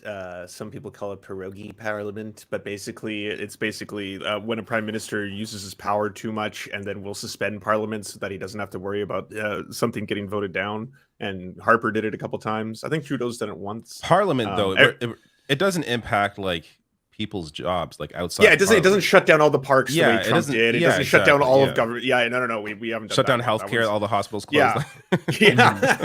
Yeah. Oh, sorry guys. There you go. It's so crazy to me that we always praise the founders of this country when they built one of the dumbest political systems on earth. It's insane. There's a framework there that isn't terrible, but generally speaking, it's such a bad design when you compare it to any other developed country. I like the idea of 3 branches of government that hold each other accountable so that you do not get ruled by tyrants, just in theory. But then when you actually look at the history of it all, most of the founders, they were slave owning rapists, and the whole thing was built on colonial genocide. And that's how, they structured around their racism. Yeah, and they structured around that. And the only people who could vote were white land owning men. And that was it. That's who had democracy from the king when they won the war, right? And that's not right either. That's kind of fucked up, so yeah, I don't know.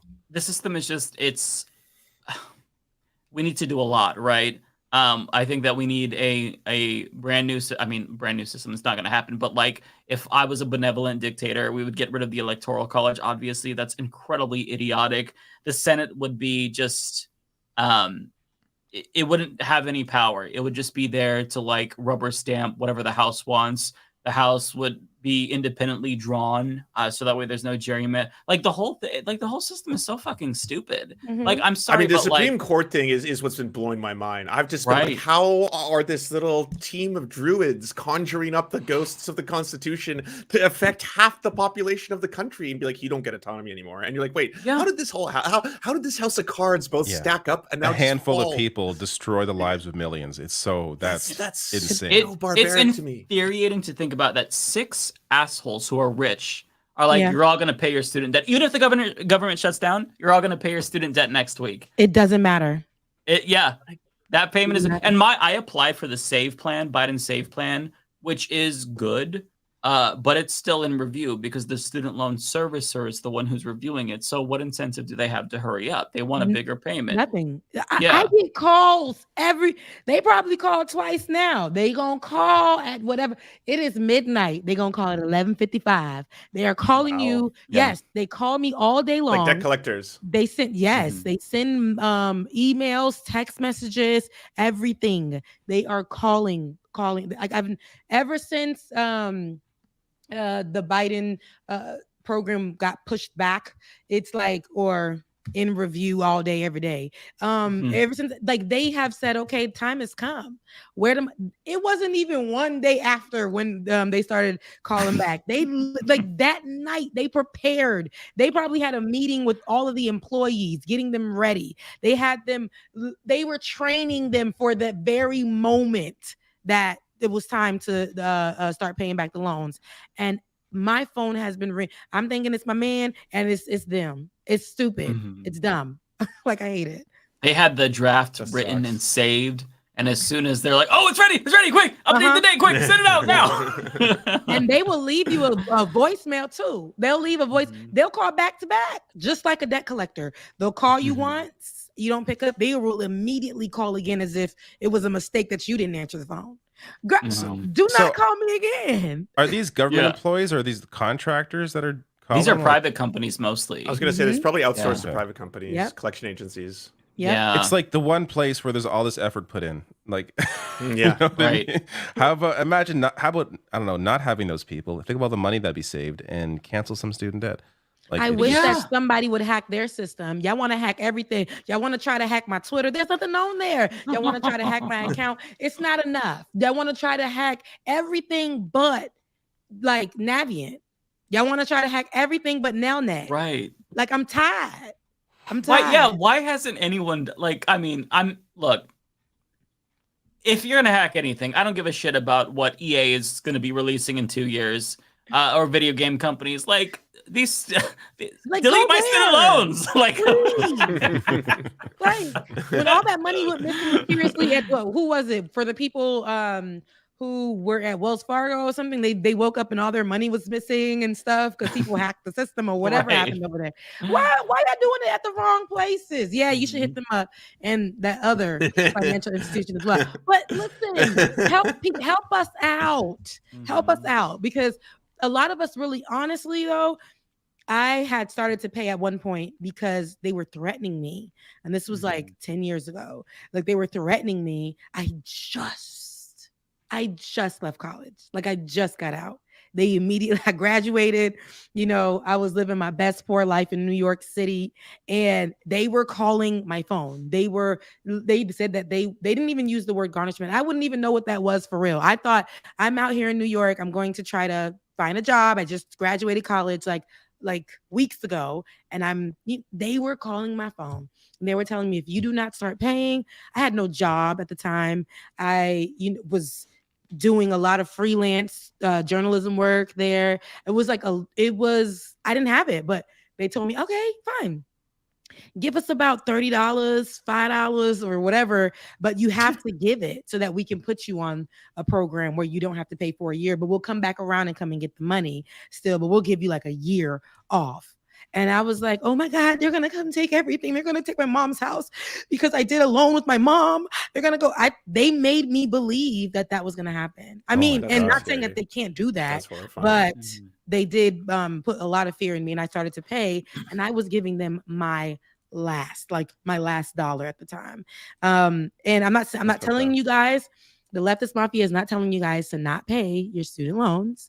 I'm just saying, but you should also hit up Rebecca's Cash App right now. Go hit up Rebecca's Cash App. That's what we're telling you. I'm saying, like, figure out ways that can work best for you. They do have options where you don't have to pay. And if you have to push it off that way, because I understand what the economy is like right now, and we can't even afford housing or afford to eat, or you're like putting your kids in daycare is pretty expensive as well. Your healthcare, all of that is what you have to think about first.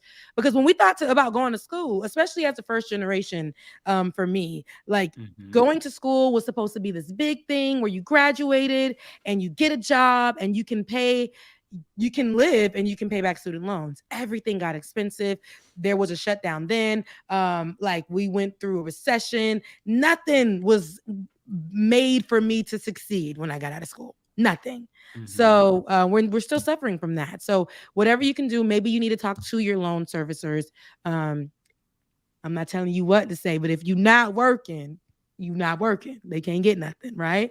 So they'll put you down for $0, and you may have to do that until you are at a place where you may or may not want to pay that back. I don't know, it's your business. But it's such a bad time because the whole idea behind restarting the payments was that would coincide with the cancellation of $10,000 to $20,000.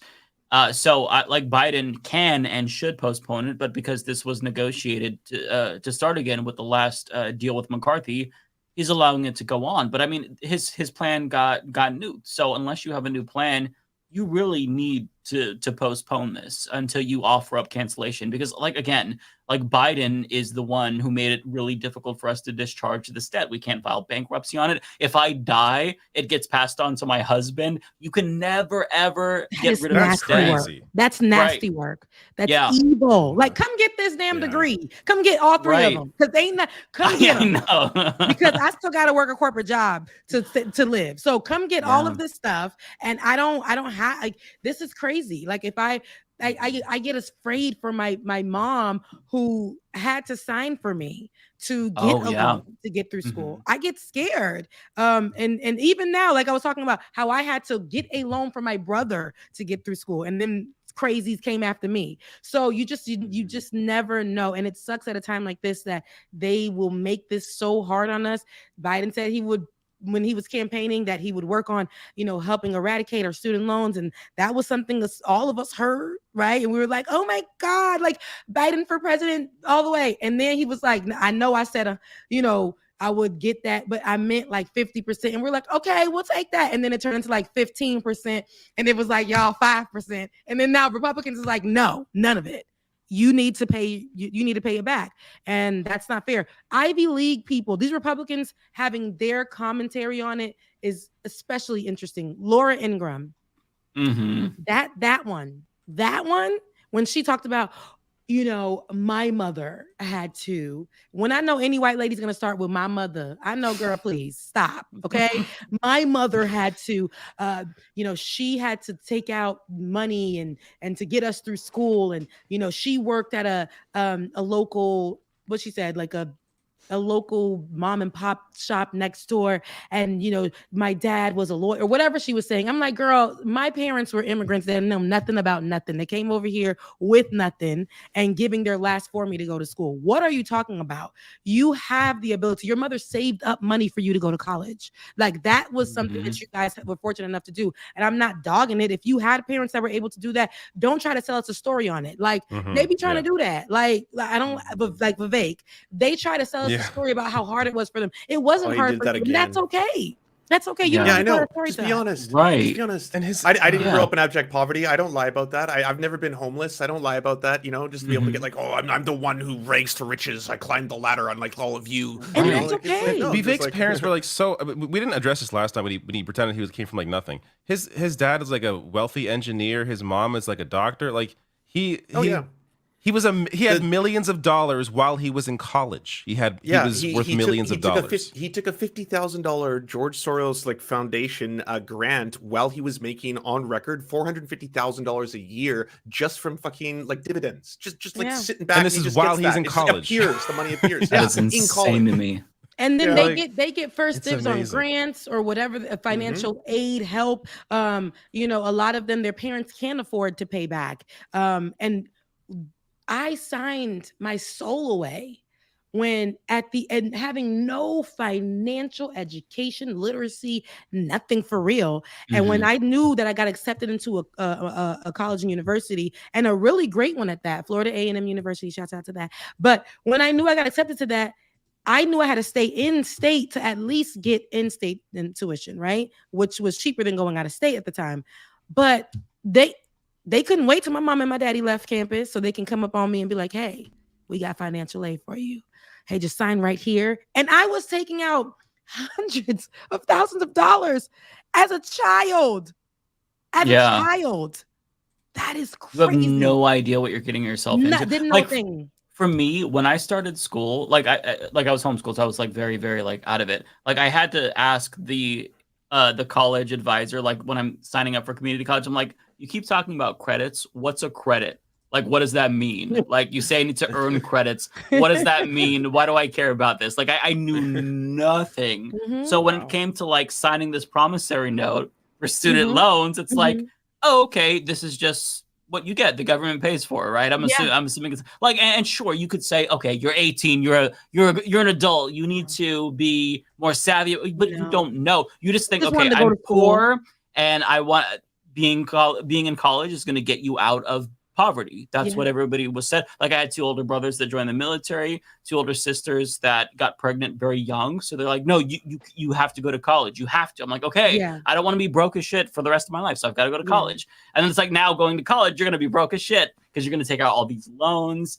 And even if you are poor enough, like I was, to get Pell Grants, the problem is that you still can't afford the cost of living. So if you've got to commute, that requires gas money. And I was still working, and I had to take out loans just for the cost of living. And on top of that, there's also this disadvantage in the sense that, you don't know, Like, you have no opportunities to make scholarships. Like, for me, I didn't go to high school. Like, how am I going to get a scholarship? I didn't play any sports. Like, I didn't even know what the fuck a scholarship was. So, like, you really don't have a choice. Like, it's either college and all this debt, or no college and then shit job prospects. You know, like, I was working at Subway at 16, and I was like, I don't want this to be the rest of my life. So I guess I go to school. That's what you do, right? That's what they taught us then, especially too. I wish that what we have now, we had then. And I love my education. I went to, like I said, the best university. They taught me very well. They trained me up very well.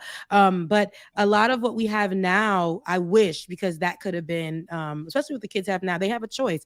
Hey, I want to utilize my skills here, and, you know, to do this and to do that. I don't have to get hundreds of thousands of dollars in loans or money to just go to get educated. I can actually do it this way. There are other avenues now. Back then, they told you if you went to, it was like the thing to do. If you went to college, if you went to university, you are going to make it. You're going to make it. Everything is going to go well for you, especially if you did certain studies like doctor or lawyer, engineer. Like, you knew you would be getting somewhere, a teacher even. Like, you knew you would get a good job after. But those times have changed, and pay for teachers suck. Pay for even when I was graduating, $26,000 was considered the best pay as a journalist, as a baby journal. $26,000 and $19,000 to start. My friends were accepting these positions and poor as hell. Poor as hell. I accepted something. It didn't give me, I was struggling.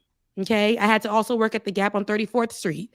Okay. So this was like, it definitely sucks, but like this, y'all come get these degrees. Y'all come get these little papers. You know, it's cute on my wall, but y'all can come get them because I'm tired. We're in debt. Like, you think I'm really about to give y'all $100,000? Are you like, where are we going to get that from? You can't. Do they you can't get blood from a tulip. Can you still get that loan that easy? Like, can you still in America, or did they put safety measures for that, like to not have predatory loans? I don't really know how it works right now. I don't know how the kids are doing it, but FAFSA is still a thing. Like that, they know where to go and sign up and get these loans. I know that I had to, because I was first generation, they allowed me to get a grant. I think it was about $700. I used that for groceries. Like, I saved it for most of the year because you could afford groceries back then. For most of the year to get groceries. But again, I was not financially literate. I did not. I thought, okay, I can go get some clothes and I can do this. Like, I did not know what I was supposed to be doing with that money. And like when your money didn't come in at all, they would prevent you from going to school. They would prevent you from going to class. They would stop it.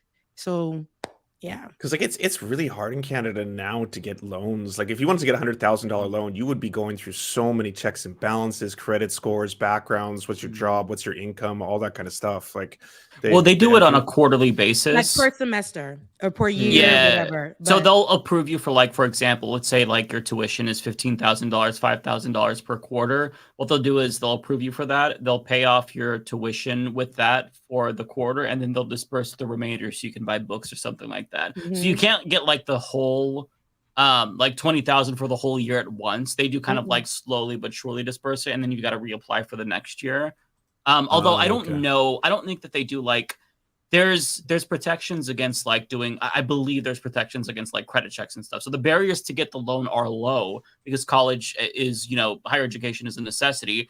But there's not really a way to discharge it once you take it on. So it's easy to take on, hard to discharge. And the thing, going back to Biden, so thankfully, he announced that he's going to pursue cancellation. I'm assuming for the same amount from the Higher Education Act of 1965. That's a really positive discovery, because that's what we were all saying you should do from the get-go. But here's the problem. Even though legally that looks more sound, the Supreme Court's still going to strike it down because it's not about what is or isn't constitutional. It's about fuck you.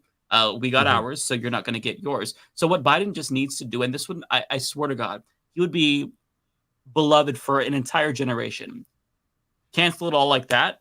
Once it's gone, they can't challenge it. There's nothing that they can do.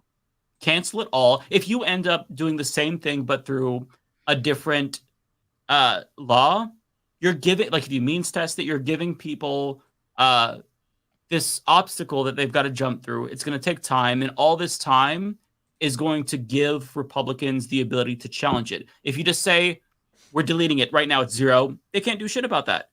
They can't do shit. So if he did that, he would literally be remembered for eternity. Just cancel it all, and then the entire generation would fucking love you. I swear, like if Biden canceled all of my student debt, I would fucking lick his nuts. Like he would be the best president ever. Okay, no homo. But I'm just saying, man. Not no Is homo. that before or after you punch him?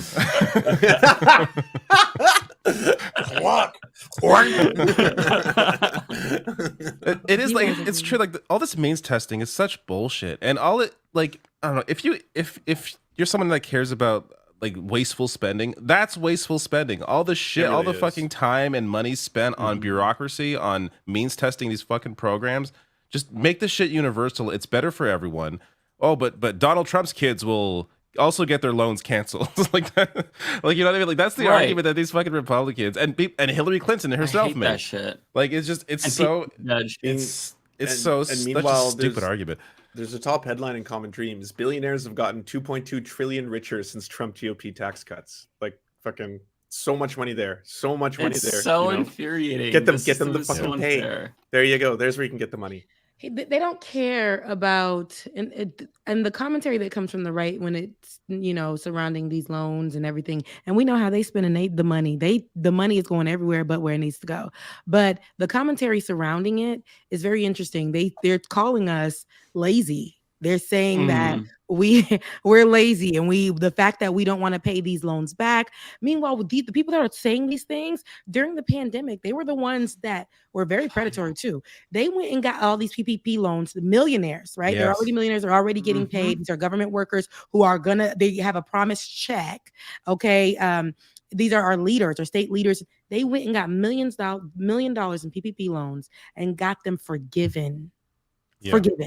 And they don't want us who ain't even making half what they're making to get that. That is crazy and disrespectful. And that's why these that's why these loans can't get paid, but people aren't making enough money. Like that's you're squeezing people, they have nothing left. How can you expect them to pay anything back? It's not that they're like the people that call others lazy are always the ones that work like at most, like a half an hour a day or like an hour a day doing like hosting a show. The producers write everything. The writers do like they come in behind the camera, sit there for an hour, and then go home and complain about poor people. Like it's all these people are so 10% they're so sheltered. of what they got for PPP loans when the world was on fire, and we just wanted to go to school. We just wanted to get education. We just wanted a good job.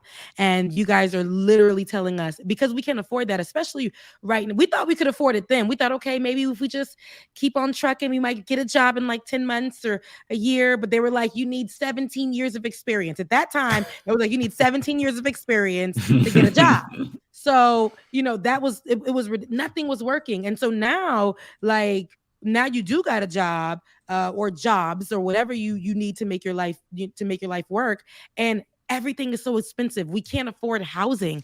Our income, our salaries do not match the amount for a basic living, right? And especially in different areas, like even Florida. So now they're telling us that we're lazy. No, I'm going to focus on feeding my kids. I'm going to focus on feeding myself. I'm going to focus on paying for my transportation, if it's my car note, my car loan, my car insurance. So I'm not riding dirty, at least, something legal. I'm going to pay for my housing. I'm going to pay for the food in my fridge. This is what I'm going to focus on before I give money to you lenders. I'm not doing that.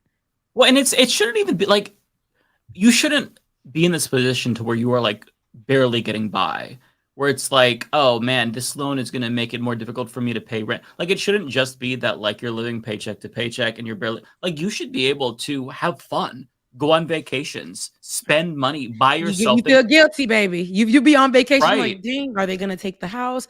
Are they gonna Right. Are they gonna come for are they gonna what most recently when I went to Mexico, I had that trip already booked and paid for. I felt guilty knowing what my situation that was going on at home just to even go. I wasn't gonna go. I wasn't gonna go at all. But you get this guilt trip on you, like I got so much to pay for. I got so much to think about. Am I even adulting correctly at this point? I shouldn't even be. I should not enjoy myself. I should not feel good. They want you to feel miserable. They want you to feel like it's a struggle because that's the only way that you will feel like you'll feel the pressure to pay them back. And if you're feeling good, like, you know what, that can wait. I'm going to take care of me first. You'll never, they feel like you'll never want to pay them back. No, I actually want to get out of that. But how you guys are pressuring me now, I feel like I have to give you everything at one time. Now I'm behind on everything else. And you don't care if I'm homeless. You don't care if I don't have any food in my fridge. You don't care if I have no access, or I can't even pay for basic health care. You don't care about that. Yeah.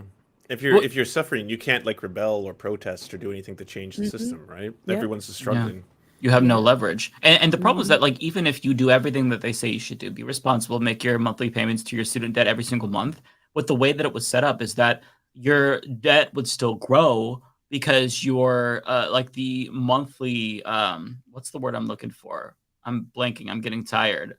The interest. Goddamn. Oh, interest. The word was interest. Like, on top of your loan, there's interest. Yeah, interest. It grows faster than you can pay it off. And you want to know what's insane about this is that Republicans are trying to stop Biden from implementing this provision via executive order that would limit the interest so it doesn't grow while you're making your payment.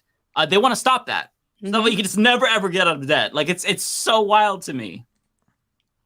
Yeah, I forgot interest. That's no, outside. Thank you for bringing that up because I forgot it too. I'm just like 100,000. Y'all know how I got to 100,000. Them interest loans. I graduated good old FAMU in 2011, and then I graduated from my master's degree 2015. Me too. So yeah, so like, imagine now interest on all them is crazy. It's crazy. It's I can't even imagine. So I didn't get to 100,000 just like that. It was just growing like I was watering it. Yeah, we have about the same, and we graduated the same years. So yeah, cheers. I luckily I paid my loans off like years ago, so I'm. That's good. That's David, good. that is so good. Good for you, David. But yeah, that's I mean, awesome. I didn't. I mean, I took it was like. I feel like Canada. I think it was like 30 grand, and it was over a few. I mean, I got marketing jobs, so I was making like okay money, and then boom, gone. I wish. I really do. I feel like Canada is a different place, though. Is Canada that hard when it comes to education too? Like, it's way cheaper. It's cheaper for sure. Like, when I was a lad, university was a couple $1,000s like a year compared to what like I would talk to people in America. They're like, oh yeah, $25,000 a year, $50,000 a year. One person's like, yeah, my education is going to cost me $200,000. 200,000? What, a house? Like that's fucked. Yeah, back anything when you could buy something. Once you get to like six figures, I'm like, what? Yeah, it's a little ridiculous. I haven't even seen that amount in my bank account, right? And you expect me? I'm a child, but back then before they started having I don't know if it's FCC, it's something for how they were calling you, how they would call you. They would call. This is why it pressured me. They would call you and tell you they're gonna take you to jail potentially. They would scare you. They would put that kind of fear. They would literally call you and say, if you do not pay this back, we can take you to jail. We can do this. We will pull up to your home. They would scare you with those words. And I'm just like a do-gooder. I'm like, please don't take me to jail. Don't take my mom. Don't do anything. Like, I mean, and that's like, so horrible. Yeah, that's terrible. Do that. Now they can't use that kind of those kind of tactics as much. They're not allowed to, and they think they can only call you but so many times now. But they could call you back to back all day on different numbers and harass you. Terrible voicemails. Act as if they are the law, right? Yeah. And that's how they would do it. And I should mention as well.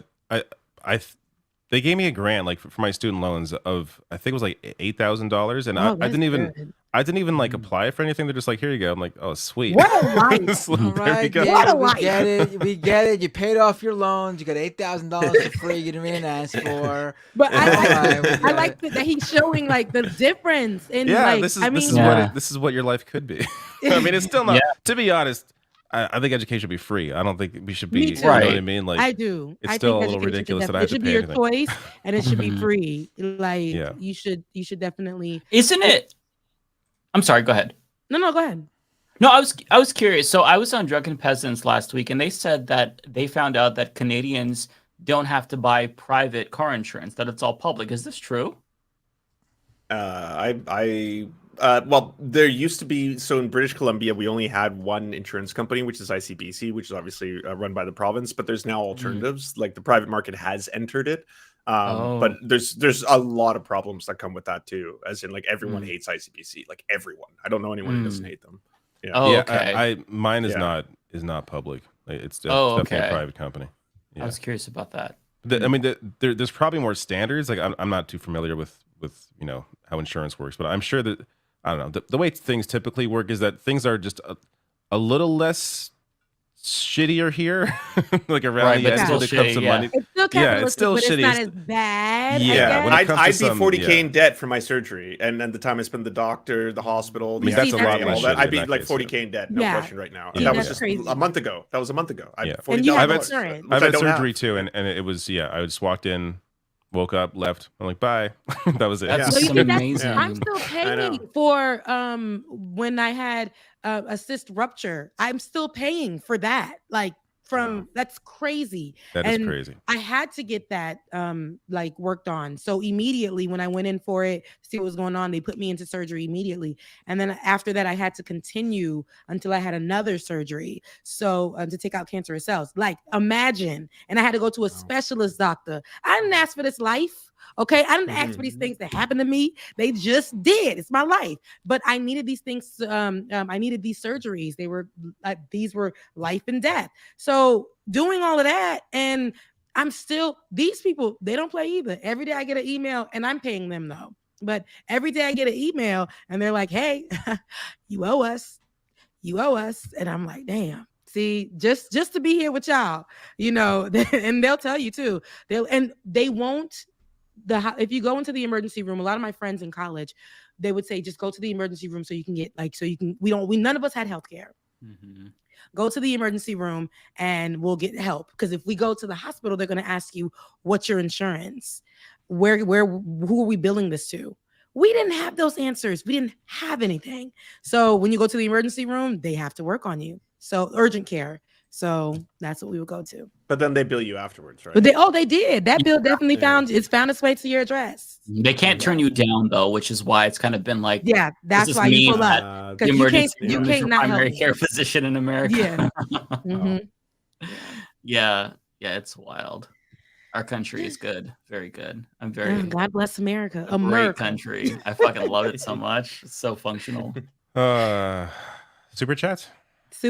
Yeah. No, let me read. I only got about 3-4. I don't got Matt's Rolodex. Okay, so it's actually pretty. Our whole list isn't that long today. At least mine isn't.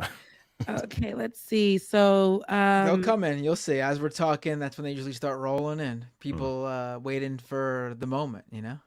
Right. They do. And they give to y'all though. Listen, I'm here too. I know I can't get super chats now. We're coming. We're almost there. When you get the super chats enabled, it'll be I think it's just the ease of people. They're already on YouTube. It works. Yeah, they're already watching Super it. Chat Club one day. We're coming. We're getting there. But shout out from yesterday. Yesterday there was Catherine Blue who gave 1111. I love that. But Catherine Blue, she said, appreciate having you on the show. Thank you so much. And then there was Jules to you who said there was an epic panel yesterday. So I know it was a boring time, but thank you for enjoying the panel. Where did he just did an Irish goodbye? Who? He has COVID, Ben. so he was getting feeling dizzy. So he in the left. chat. I wrote it in the chat. Oh, I didn't know He had that. I COVID joined and and I he was did like, say "Whoa, he Ben wasn't just feeling well. disappeared." No, he wanted me to let y'all know bye too. So my bad. That's my bad. He did. He said bye. He would never just leave like that. But that's funny. Irish goodbye. I love it. That's funny. No, you've never heard that before? Never heard that before. That's funny. Pinkerbell, she said, love y'all, mean it. That's something that I usually say on my other show, Like It or Not. Love y'all, mean it. And then Jimmy Sombrero, thank you so much. And now I want to now I got to go into here, Cash App. Ole's in the chat. Ole said for supporting Black business at Leftist Mafia. Thank you, Ole. And Rosalba, so sweet. Thank you so much. So thankful for your perspective always. And Chris, shout out to you, said for fam, you. Ryan Foreman as well. He said, thank you for being awesome. You guys are so kind and so sweet. I love you guys so much. Y'all know I ain't staying. You know, I'm here for a good time, not for a long time. I'm going to start using that line because I love that. I feel so like much. I'm not staying for a long time either. Yeah, we're here for a good time, not for a long time. But we know Matt is going to keep it rolling like nobody's I'll be business. here. Oh, until tomorrow. We know. I'll be Shout here. out to Plex. I see you. Thank you so much. All right, guys. I love you so much. Mean it. And I will see you next week. Okay? Thursday. Take care. See ya. Bye, Good night. Rebecca.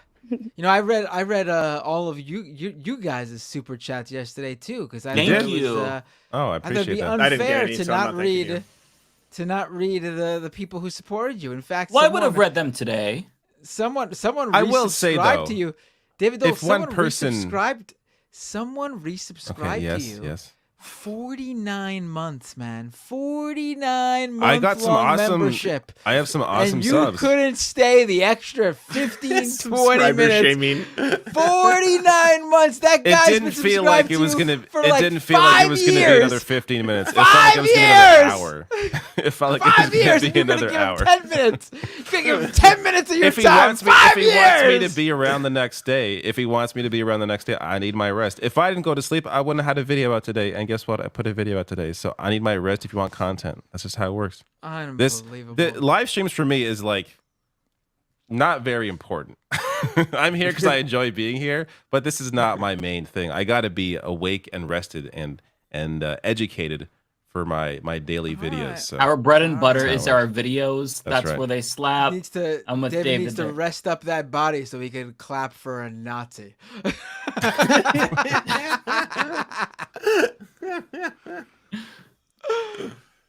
I got nothing to say to that. Poor David. Who's this?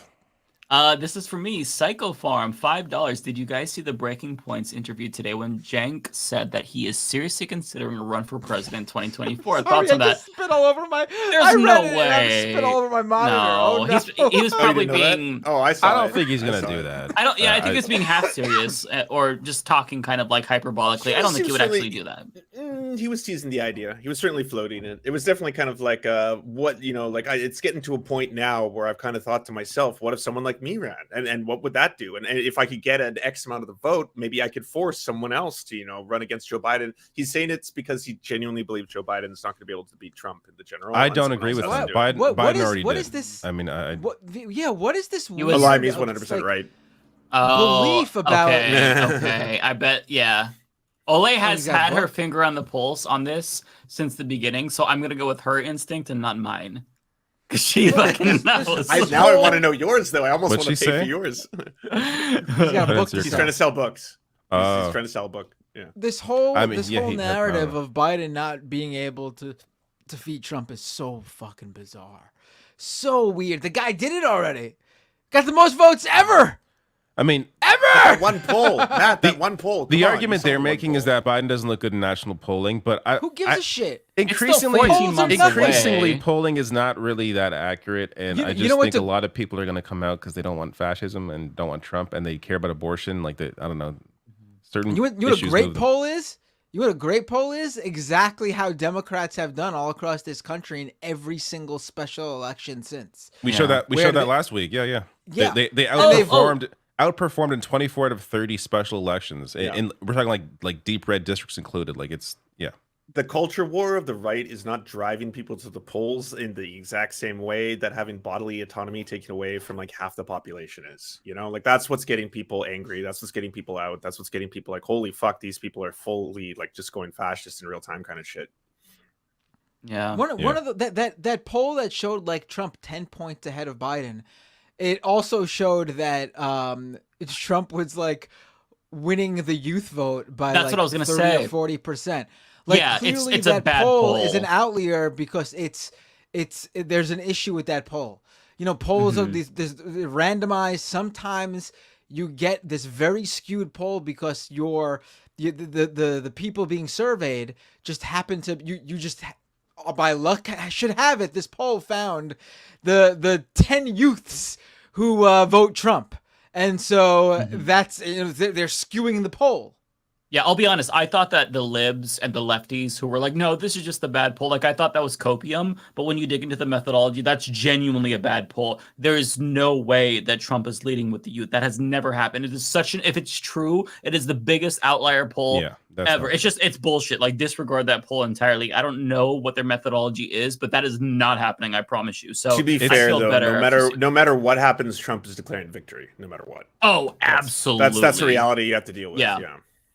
No, this time I really lost. That's it. Last time it was a fluke. I should have won. It was stolen. This time I looked over the data. It's legit. I did everything right and they didn't vote for me. And they indicted me. Daredevil. I did everything right last time. This time I apparently did some things wrong. I'm not a perfect. I'm not even doing a Trump anymore. I don't even know who I'm doing. Hey, you're just you were singing Hooba Stank, throwing it back. Trump going. I'm not a perfect. Wait, I just said throwing it back. I meant taking it back. I'm tired as fuck. Whose chat is this? Daredevil. Oh, it's for me. Daredevil with a super chat. Canada embarrassed itself twice this week. First when Parliament applauded a Nazi war criminal, and again when he was revealed as a member of David's chat. Poor David.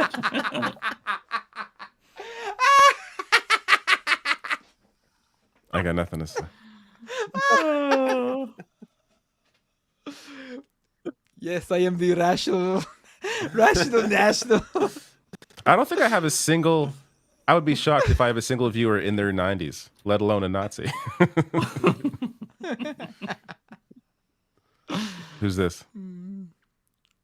Oh, I guess this one's probably for me, right? Blex actually with a super chat. If Binder had his way, Leftist Mafia would be a 24/7 stream. Yeah, I mean, there's 5 of us. We could each take a shift. I'm not taking no shifts. How about you do the whole stream? I'll pop in whenever I feel like it, and then I'll pop back. I'll take the super chats.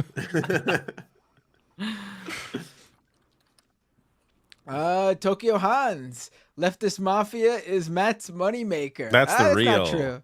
That's the real reason why you want to go 5 hours. That's super chat wise. Yes, it's true, but all around. That's what I'm talking about. True. Yeah. This is for me, Lee Barrett. No, that's also for me. It's in mine. The exact same chat. It's in mine. There's 2 back to back. Oh, okay. Go ahead. Okay. No, I see what's going on here. Go ahead. Read One's it, at Matt. Okay. Yeah. Matt, that's yours. Your beard is looking great. Help Lance, please. So. And then Lee to me at Mike. Could you help Matt help Lance with his beard? Okay, I get it. The classic Mike and Matt switcheroo in the super chat. Call back to the old time. meme. It was timed well too because they were back to back. Yeah. In the list. Okay. It confused the hell out of us. So everyone who doesn't know knows, I'm white as fuck, but my mom is native, and the only thing about that's visible is the fact that I have no hair. Like, I'm actually hairless. I don't grow facial hair at all. I get like a little soul patch. That's about it. I get nothing on my cheeks. It's like, it's brutal. Really? You would not like it. All of you would hate it. It would not be fun. I can get like this little fuzz mustache and basically like this long little like thing that pops down here. It's terrible. It's a disaster. We gotta see it. None of you want it. Trust me.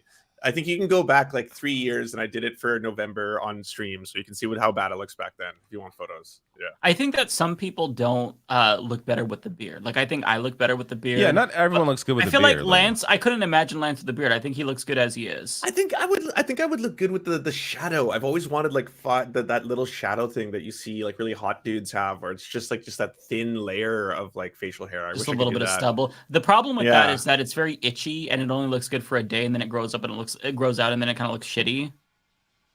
Well, it doesn't get Lance's itchy 5 if you keep o'clock it short, shadow though. is a 5-year shadow. It comes in half a decade. I'm working on it. All right. Jesse B. Who's Jesse B being This is generous for me, to? Jesse B. Wow. No comment. No just comment. a $25 super chat. Yeah. Let's get some. He's not worth it, Jesse. He's not worth it. Play something on the can't change soundboard, him. David. You can't change Throw him. it It's out not there. worth it. Play something on the soundboard. Yeah. What else do I That's get? awesome. Yeah, I gotta get new applause. I keep forgetting. It's terrible applause. Thank you, Jesse B. $25. Oh. This is for me from Dean M. $2. Loving the group dynamic. Love from Australia. Well, thank you so much. This is for me as well. Ignar Husky. Ukraine/the West needs to be more proactive in denazification, but it will never overlook the point that Russia's government is ran by those types, one of two. I mean, Two of two. The Wagner group is definitely a neo-Nazi paramilitary group. There's not really Yeah, and I would argue that know, Vladimir Putin is fascist as well. But we shouldn't celebrate He certainly their hates war queer heroes. Yeah. But we shouldn't celebrate their war heroes of World War II because most were literal SS volunteers. Look at the heroes today. Plenty we can celebrate who aren't literal Nazis, LOL. Yeah, there's always this desire to go to go back to history and be like, oh, look at the parallels, and even when there aren't really parallels, you just want to bring up the past. Ted Hex, thank you for becoming a new member on the Rational National. Much appreciated. Tokyo Hans, Mike advocating uppercutting 90-year-old Nazis. David advocating not punching 90-year-old Nazis. It's the debate of the lifetime. I'm advocating not abusing the elderly randomly on the street. That's what I'm I mean, David's all about law and order, right? I mean, that's why Trump's his guy. I'm all about process. This is for me, former future goblin, $10. Thank you so much. Mike, I'm with you. I don't give a fuck how old they are. Fuck Nazis and fuck Zombie Turtle Man. Well, thank you so much. Don't encourage me, though, because I'm going to be bad. Oh, Mitch McConnell. Yeah, Mitch McConnell. I'll heal. Daredevil with $5. Thank you so much. Just popping in here to say Mike is fire. Thank you. Again, don't encourage me. Who fucking cares about the health and safety of a Nazi besides we're just talking hypotheticals? Mike, you claim that you got shit for what you said about Mitch McConnell. I don't think you did. You did maybe from me. No, I did on Twitter. I did on Twitter. Mike's gonna punch out that 96-year-old Nazi, and David's gonna run to resuscitate him with some. Hey, I didn't say I would save him. I'm just not into abusing the old people, but that's just me. Will with $5. Thank you so much. Just found this channel a few days ago. It's cool to see Matt Binder. I've seen him on the Majority Report. Well, hey, I'm glad that you just found me. We do this every single Thursday, and yeah. And the Majority also, Report discovered him from this show. Binder was on the show first, and Sam's like, "Hey, look at that guy. Let's bring him in." Right. Will also became a member, so thank you so much. I'm glad that you're digging the content already enough to become a member. That's great. Oh yeah, sorry. Law Gnomes, $5 super chat. Thank you. Says this definitely is not money to pay you to punch an old man. Promise. Certainly not a specific World War II veteran who didn't deserve a standing ovation. Well, thank you, Law Gnomes. I definitely will not use it for that purpose. Bay Photo, $4.99 super chat. Thank you. Says first the Canadian Parliament incident, and now Jordan Peterson. This might be the most Canadian coverage Leftist Mafia has ever done. And we didn't even discuss the whole India thing, which India thing. What happened there? India apparently killed somebody on Canadian soil, and it's this one's an amazing. I think I vaguely heard about this, but I didn't get a chance to look into it. He was a Sikh leader in BC, allegedly, which is, a oppressed minority in India, and a lot of them have obviously left to go to Canada. So there's a very large Sikh population here, and he was assassinated. And Trudeau presented. But who is this guy? He was the leader of he's a religious leader of the Sikh people in BC, British Columbia. It's spelled Sikh. Sikh. I say Sikh. Some but it's it is Sikh though, right? So one of my best friends is Sikh. It's Sikh. Yeah, it's pronounced Sikh. Oh, yeah. It's not a Canadian thing. Is it a Canadian? Is that a Canadian pronunciation? It's not a Canadian thing. It's a Sikh thing. But yeah, so he got assassinated. Trudeau said that there was substantial evidence that it was Modi the Modi government that actually authorized the hit, because they have been trying to do ethnic cleansing before in the past. So it's pretty controversial. Oh, and then the leader of our Conservative Party tried to pronounce the guy's name and dropped the N-word in Parliament. So that happened. Yeah. What? Yep. Yeah. Canada really going. Goddamn Canada. That happened in the was, same week that we honored the Nazi. He dropped the N-word in Parliament by mispronouncing his name. Yeah. That it was like last week, I guess. That whole week was like just there's a lot of Canadian shit going on. You mean Jordan Peterson wasn't the most embarrassing this week? No, he wasn't actually. He got a pass. Crowder too. I'm not sure what that voice was. It sounds familiar, but it's not Jordan Peterson. I tried, Jordan. I tried it. It's a little bit hard. Yeah. Sounds a little bit like a Yoda, Jordan Peterson. Yeah, it's like more of a Yoda. Do or do not. Yeah, there is no Chinese milking factory for men. That's why it sounded familiar. Definitely Yoda. Oh, this is for me? Me. Wanda, thank you for your $2 super chat. You made it to the end of super chats last week. I did make it last week. I may make it this week. It doesn't seem too much of a list. Yeah. Still early. David Fisher. This for me? I saw David's name. Yes. Love this.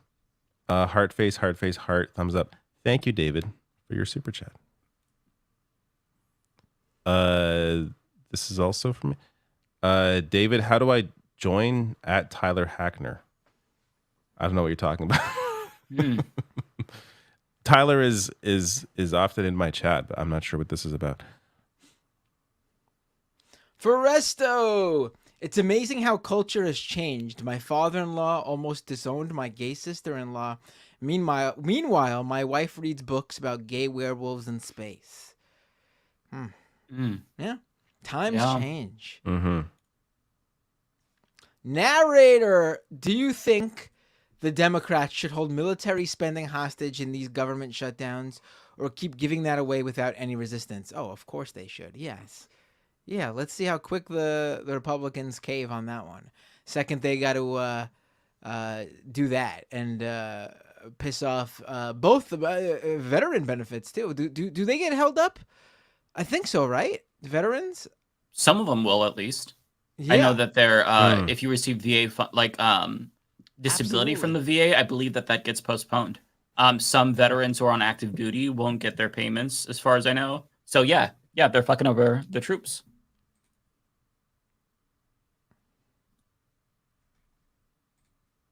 I think this is Matt. No? Oh, okay, this is me. It's just we skipped one. Oh, no, I skipped one. I'm sorry. Bay Photo with $9.99. Thank you.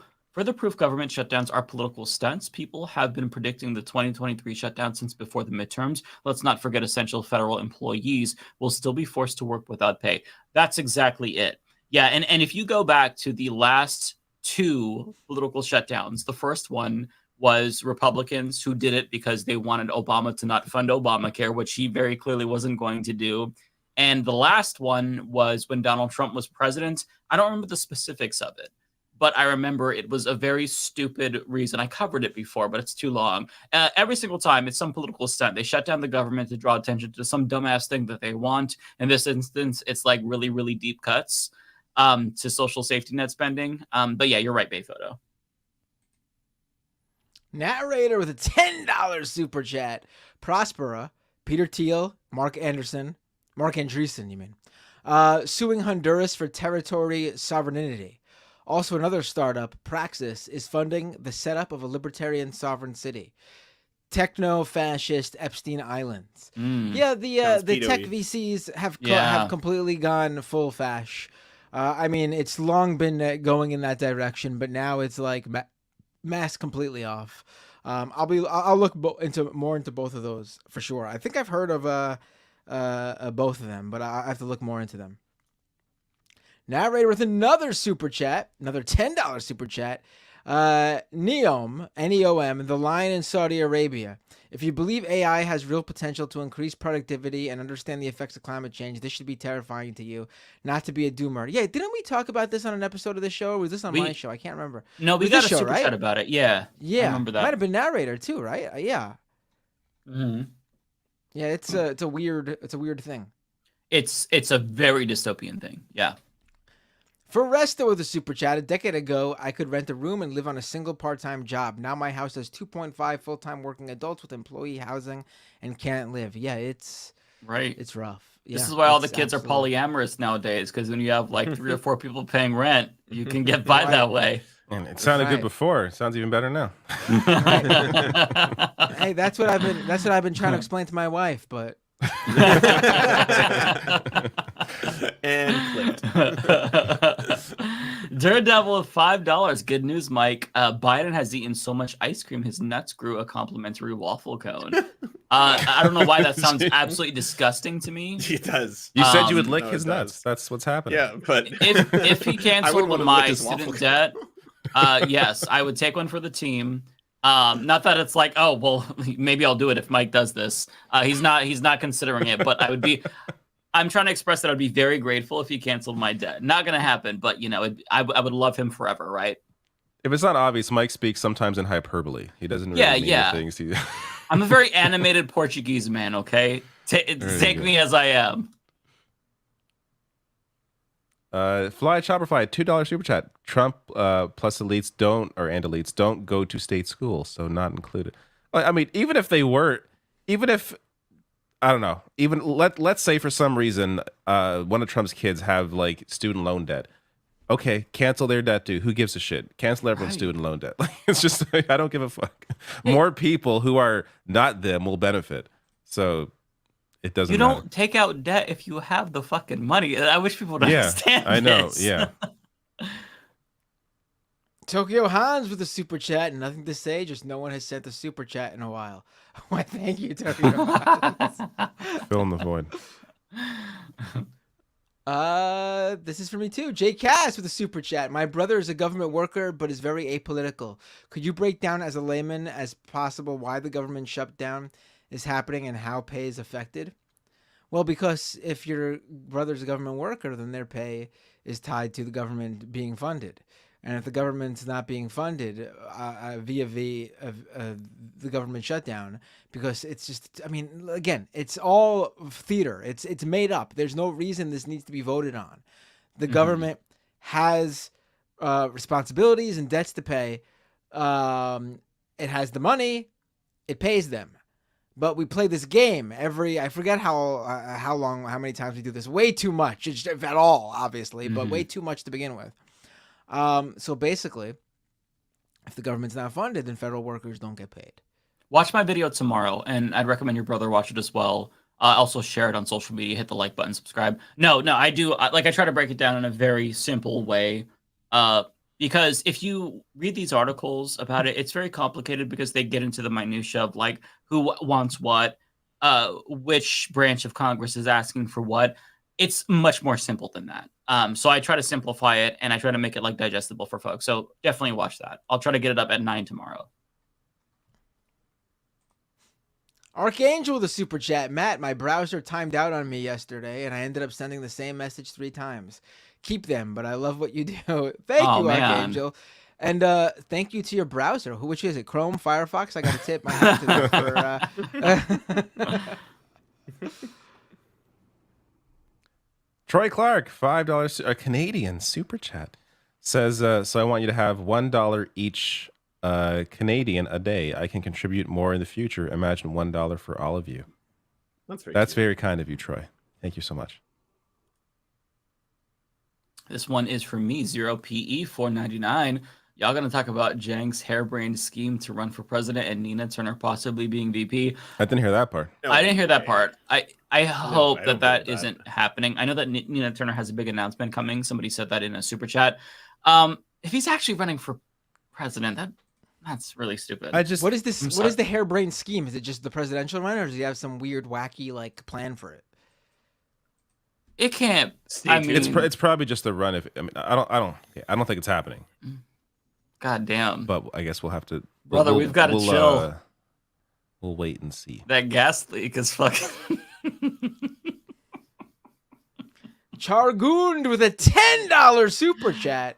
JP, Jordan Peterson, acts like a teacher I had in 8th grade at an all-girls school with this dude always yelling at us to not draw penises on the desks. Would it have been funnier if he had Miss Doubtfire voice like a JP? Would have been funnier if he had a Miss Doubtfire voice like JP, right?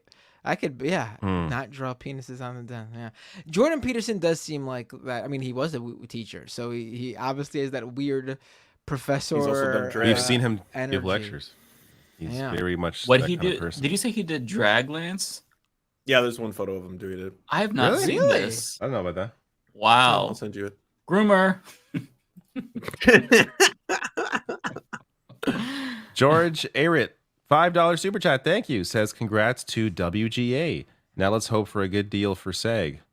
Sorry, my name's pronounced. You should start with this. My name's pronounced Arit. Arit. George Arit. Thank you so much for your $5 super chat. Yeah. Yeah. They reached a deal. I mean, I guess we'll have to see.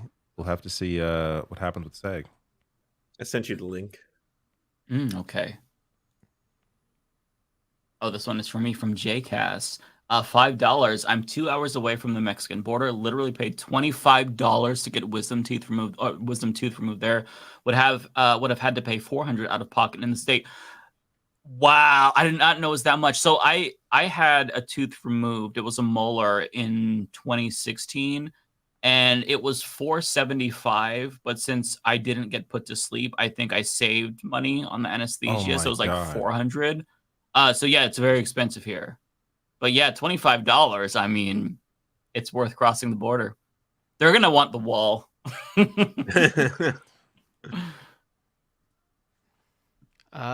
It's for me, Ford8484 with a $10 super chat.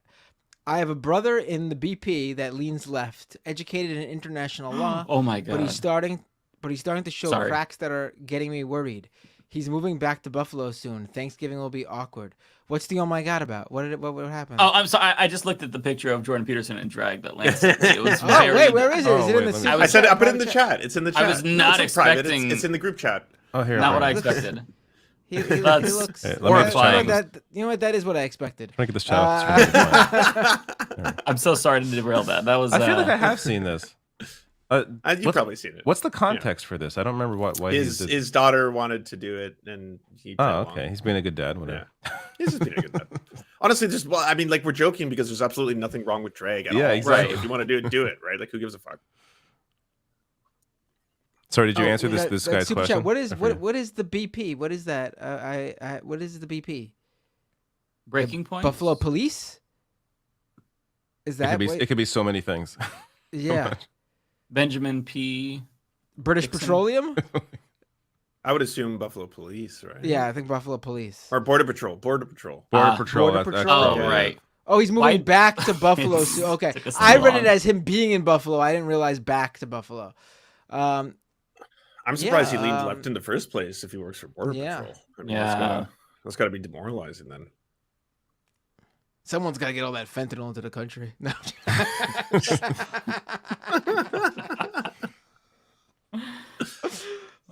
This is for me.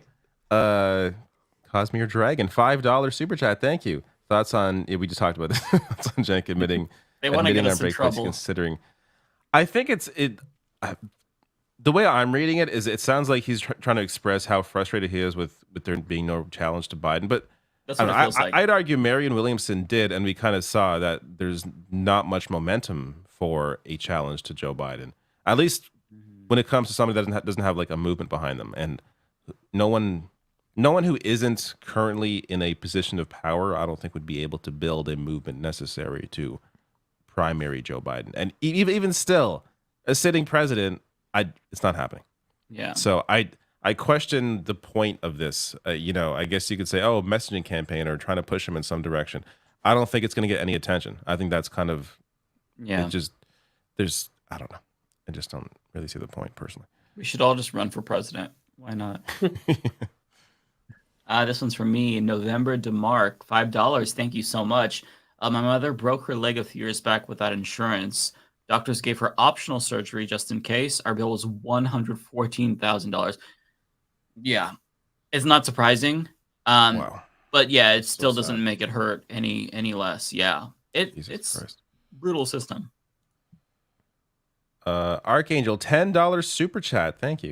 It says, David, I love watching your vids, and I can relate when you pause mid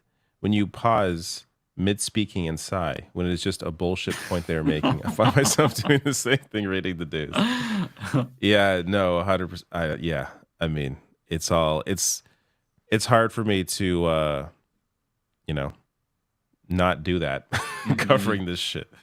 It's all this shit is just absurd. On and on. Did I misread that? Did I say $114? Did I not say the 1,000? I don't know what I said. 114,000. No, you said 114,000. I read 114,000. Oh, okay. I don't know if somebody in the chat was correcting me, but if I said it incorrectly, but 114,000. Yeah. No, I think they were shocked that it was 114,000. 6 digits. Oh, okay. Is this from narrator? Nope, it's not from me. A rare narrator super this chat. is That's from not me. Narrator, thank you so much. $10. Imagine campaign or PAC funds being used to buy and cancel debt. With Citizens United might be protected free speech. Every debt bought can be sent a collections notice of debt canceled by. I don't know the logistics of that, but that would be awesome. I've never even heard of that as an idea. Yeah, I never thought of that as an idea.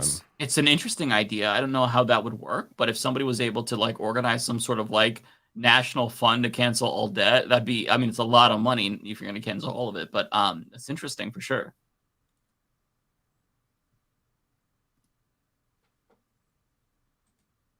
Not for me.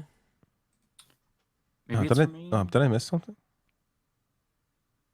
Oh my Some God. of them are out of I think order. it's I scrolled down for some reason, or my thing scrolled down. It's for me. JCast $5 super chat. Thank you. Says just saw Dumb Money today. Highly recommend. It is. Is it safe to talk about Oppenheimer now that it's been out for a long time? No, I haven't seen it. I saw when it came out. I mean, yeah. I guess you can spoil a movie. Yeah, I guess it's a true story, right? There's how you can't really spoil it. You can't spoil You can spoil. No, there are ways to spoil a movie, just things that you may not be aware of, or just certain scenes, and sex scenes. So we'll wait until Mike sees it. Where am I? Here I am.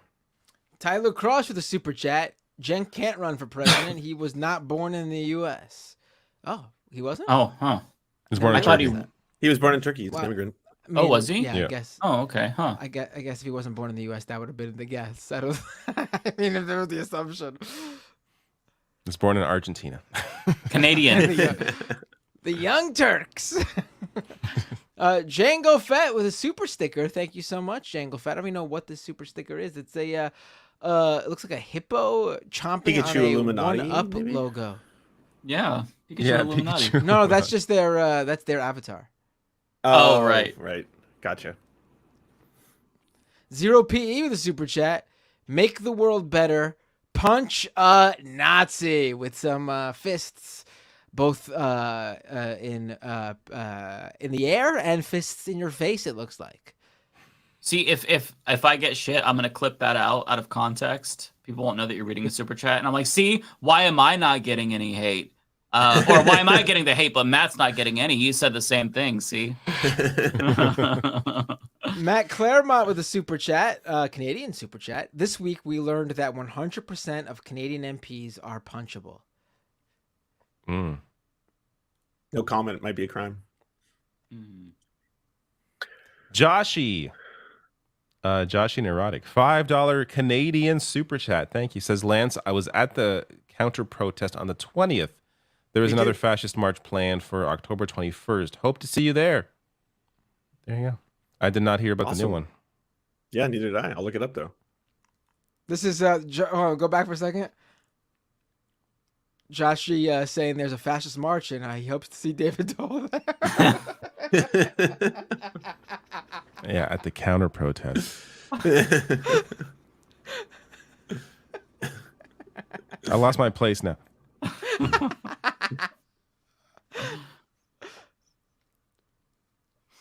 Oh, is this for me? I don't think so. Is it? No, it is. Wow. Okay, Brian B. Thank you. Super chat. Reading The Moon is Down by Steinbeck. Really great anti-Nazi propaganda book. Shows people rebelling against occupation. P.S. Get my boy Kyle Kalinske on. That'd be awesome. Yeah, we got to get Kyle on. Yeah. We should get Crystal and Kyle if you guys have contact for that. Yeah, I'll reach out. Oh yeah, I know Kyle. Yeah. I believe this one is for me. I just feel bad because he's like always. He has like so many shows. Very, very busy. That's why I don't invite anybody. I barely have invited anybody on because I always feel bad. Like I feel like I'm bugging. I don't people. know. Yeah, that's how I feel for everything. That's why I barely do interviews. That's why I only interviewed Cornel West because they reached out to me. I was like, all right, I guess I'll interview him. Duke of Breed 199. Thank you so much. David wouldn't abuse 128-year-old Hitler. I'm sure David would if it was Hitler. Well, yeah, if Hitler was into it. I think Hitler's a little different. A little different situation there. Don't fetish shame Hitler. Celeste with 4.99. Thank you, Celeste. Lock up Elon and Trump. Always Cornel West 2024. Fire, fire, fire. Wave, wave, wave. Also, it's okay to be white. I disagree with that last part, but thank you. Free Daredevil. It is wrong to be white. $2 super chat says, I actually do respect you, David. Much love. Is this Daredevil? Oh yeah. Are you the one that's blocked on my channel for some reason? I forget. I'll look into that. But if this is you, thank you. Thank you so much. I could endorse Daredevil being unbanned. I don't know. I'm not sure why they were banned to begin. Yeah. Mods sometimes, do things and I don't really, I don't know. Venetia David with £5. I'm with Mike 100%. Punch away. Thank you, Venetia.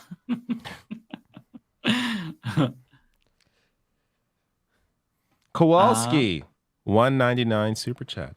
Can we blame a 19-year-old kid for war crimes? Yes. If they did war crimes. What is this in reference to? I'm guessing that 96-year-old would have been 19 at the time when World War II was happening, being that a lot of time has passed. Oh, okay. Oh, yeah. Yeah, I mean, yeah. Yeah, I mean, again, it was voluntary. Again, it wasn't like he was forced into doing this, and this 19-year-old didn't know what to do. They're only 19. They're being forced into. I mean, he saw what was going on, and he was like, "I want in." Yeah. Natchikit with a. This is for me, right? Yep. Natchikit with a super chat. Thanks for mentioning India, Canada. How does the U.S. play into India-Canada stuff? Sad to see Biden be okay with the Indian situation. Yeah, that's all. That's Biden playing into the anti-China stuff. Yeah, it puts everyone else in like an awkward, I guess, position economically. I mean, I don't give a fuck about that, but they're trying to keep their relationship with India going, so it's awkward for everyone else.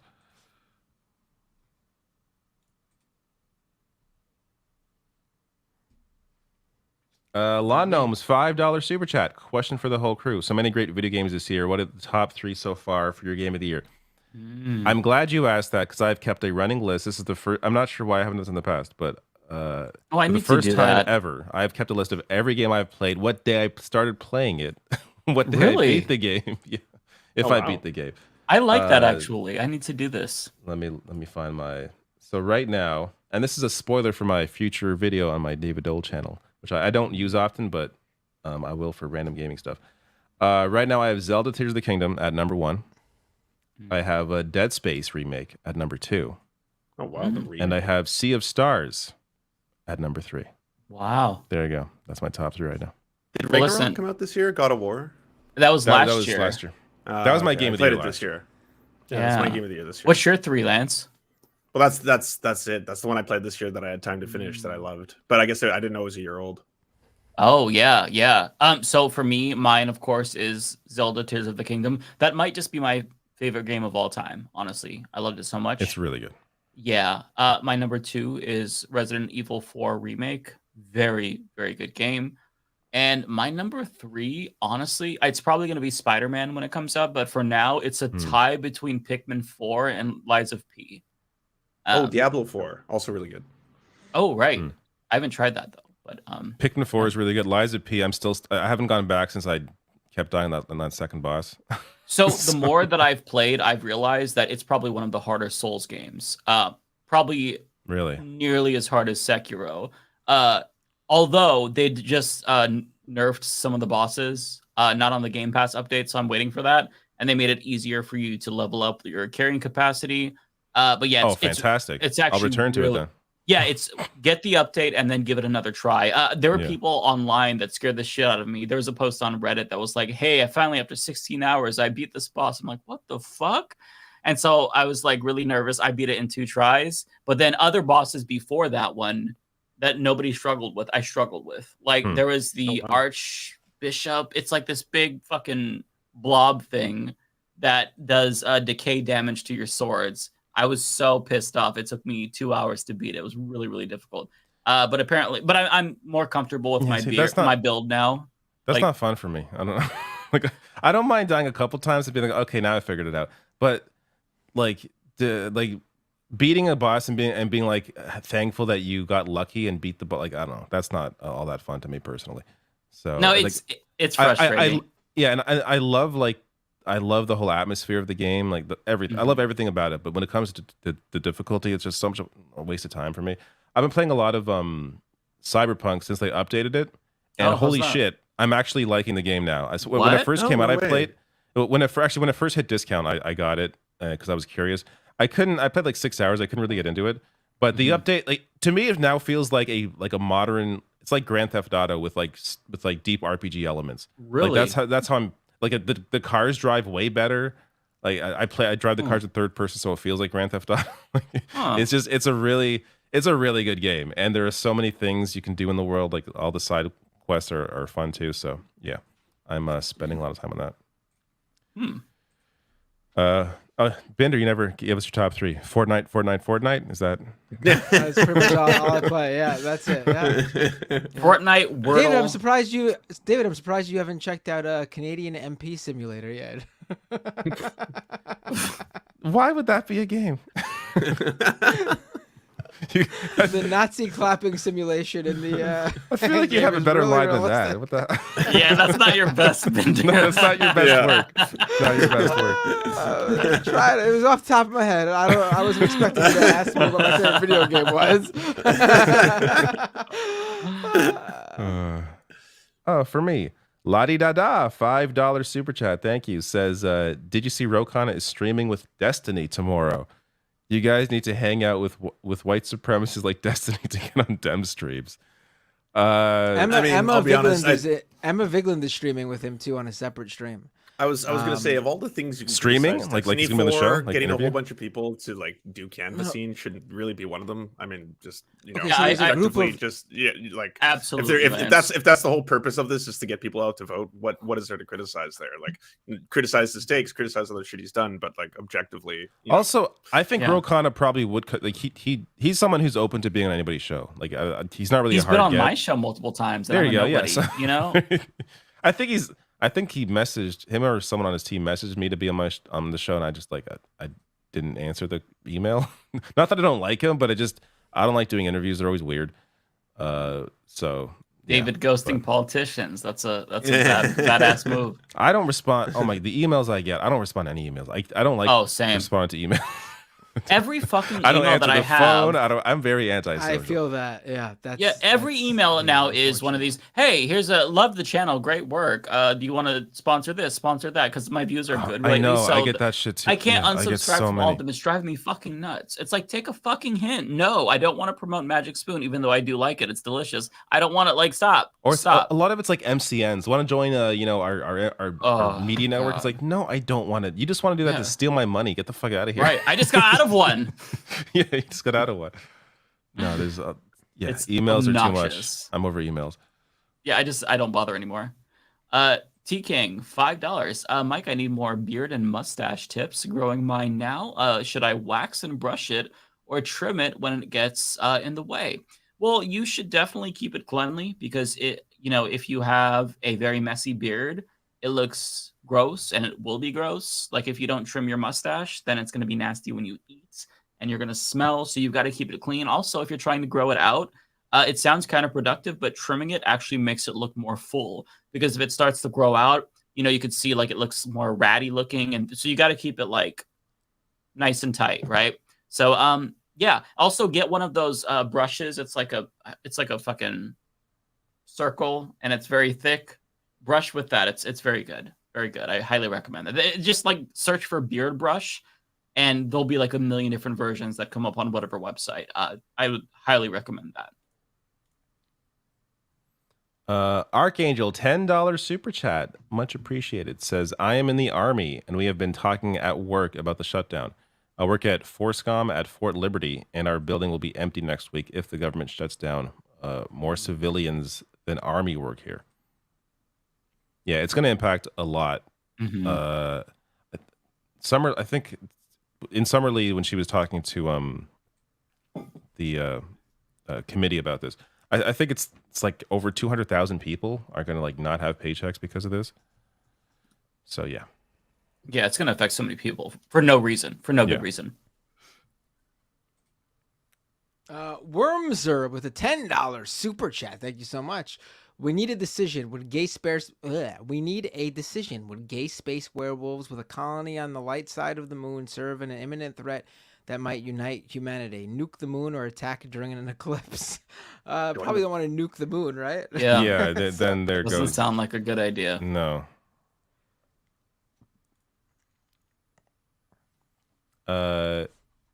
I forgot to say your last name. George.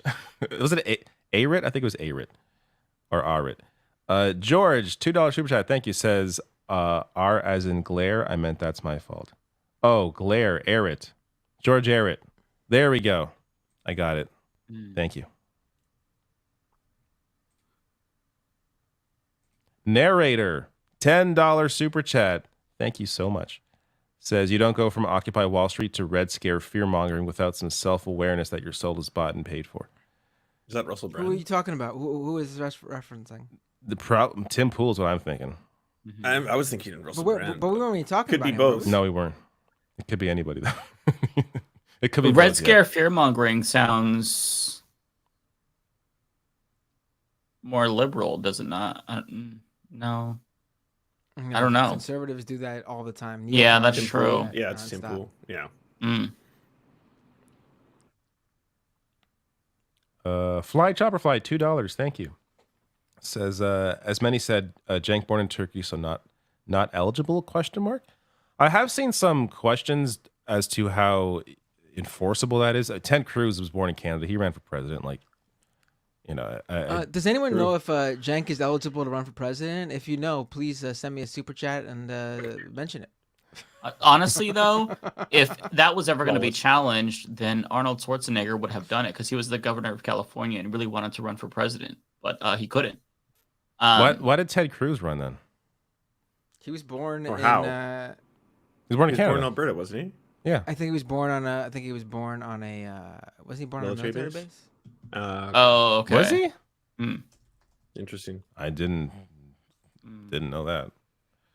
Archangel with $5. Thank you. Mike, how many hours did you put into Tears of the Kingdom? I finished the game with 235 at least and felt it was justified. Your thoughts? Yeah, so I did about 135 hours. And I felt like I got everything out of it that I needed to. I explored most of the depths. I got every single Shrines? Yeah, the shrines. I'm sorry, I'm tired. Yeah. But yeah, you know what? I think it's a good game to sink that much time into. I don't think that you should feel guilty for it. It was a very, very good escape. And again, like I said, probably my favorite game of all time. It's also one I keep going back to. Like, you know, you can keep playing it's it. Wild. Absolutely. I got to amend that. So Ted, I forgot about this. This was a whole discussion, and it seems weird to me. Ted Cruz was eligible based on the fact that he qualified because he was born to a U.S. citizen living abroad, making him a U.S. citizen at birth. But I didn't think that was. I didn't think that was a rule. I thought you had to be on the soil. Yeah, that's what I thought too. A military base, yeah. Yeah, military base would make sense. So would like an embassy. Right. That's very Well, I'm glad that is the case, but I wish we could make an an exception for Ted Cruz. Could I read a couple quick? Yeah, of course. Oh yeah. Yeah, I just want to squish these out. Orin F, thank you for the 500 yen. Mike's got too excited from the panel layout, looking like a fighting game character select screen. Guess it did look like that at the start. Narrator with a very generous $10. Work requirements are so dumb. Democrats don't talk about the right for a reason. International corporations that pay living wages in other countries have full-time employees on welfare in the U.S. In the U.S. Huh. I didn't know that. And Stephs, thank you for the incredibly generous $26 with the message. Thank you for the stream. It's very nice of you. Thank you so much. Back to you. All right. Karshman $4.99 super chat. Thank you. Says Jenk believes the 14th Amendment means that naturalized citizens are eligible to run for president and hasn't been litigated yet, so who knows? I just think the whole conversation is kind of ridiculous. He hasn't even announced. If he announces he's not going to be Biden in the primary, so I don't. Just, I don't know. I think we save this conversation for somebody who might become president. If he's serious about it, then it's just for attention. I feel like that's pretty obvious.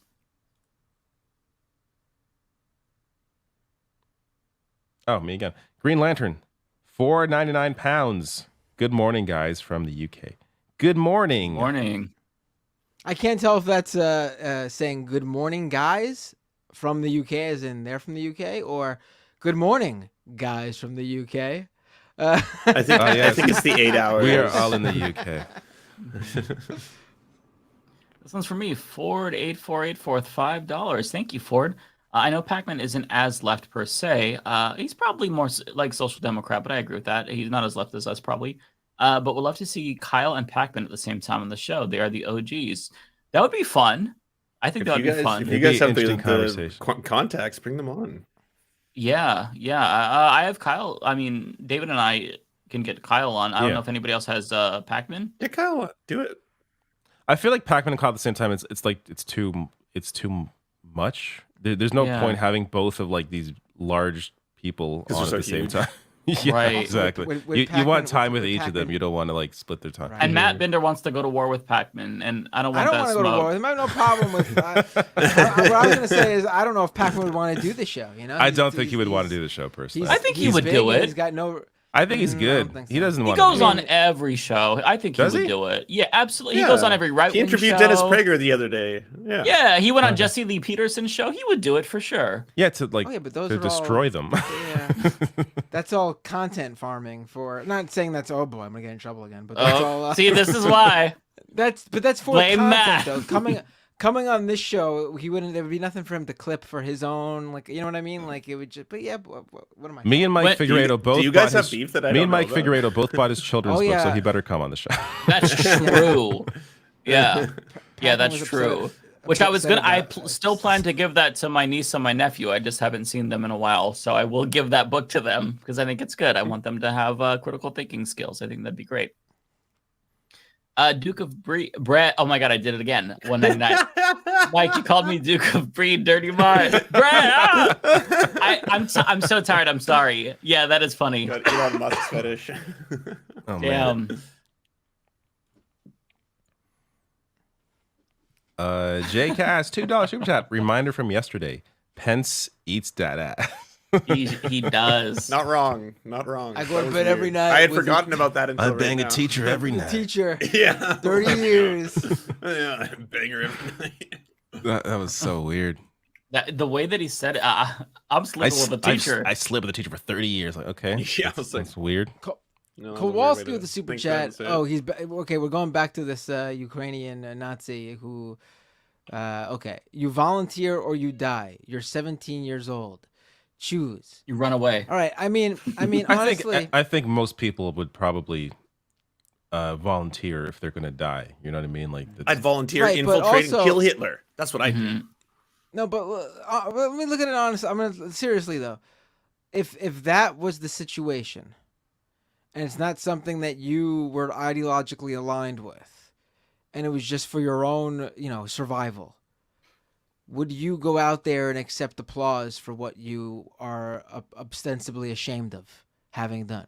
Right. Yeah. This guy clearly is proud of his history and what he did, and it wasn't what you're claiming it was. It really does appear that this guy, based on what we know about this specific SS battalion and what he did in front of Parliament, accepting this applause, it appears like this guy volunteered of his own accord and wanted to.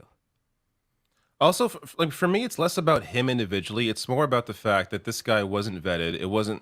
No one realized, apparently, what they were applauding or what they were bringing in to give a standing ovation to before they did that. Like, to me, this is more on, like, this is an issue more about Parliament and the complete lack of oversight on this and the complete lack of awareness in our education system about, who the Soviets were during World War II. Like that's for me that's what the story really is about, as opposed to it being about this individual person who was invited to Parliament. Mo Noah put a super chat. Get my girl No Comment Chick on. I think she'd be a super fun guest. Yeah, we will. We should get No Comment Chick on. Wait, who's that? Is she on YouTube or Twitch? YouTube. I think both. I think she does both. I'll check. I haven't heard of her, but I'm not trying to find new creators. Celeste with a super chat. Will y'all check out the new Princess Peach game?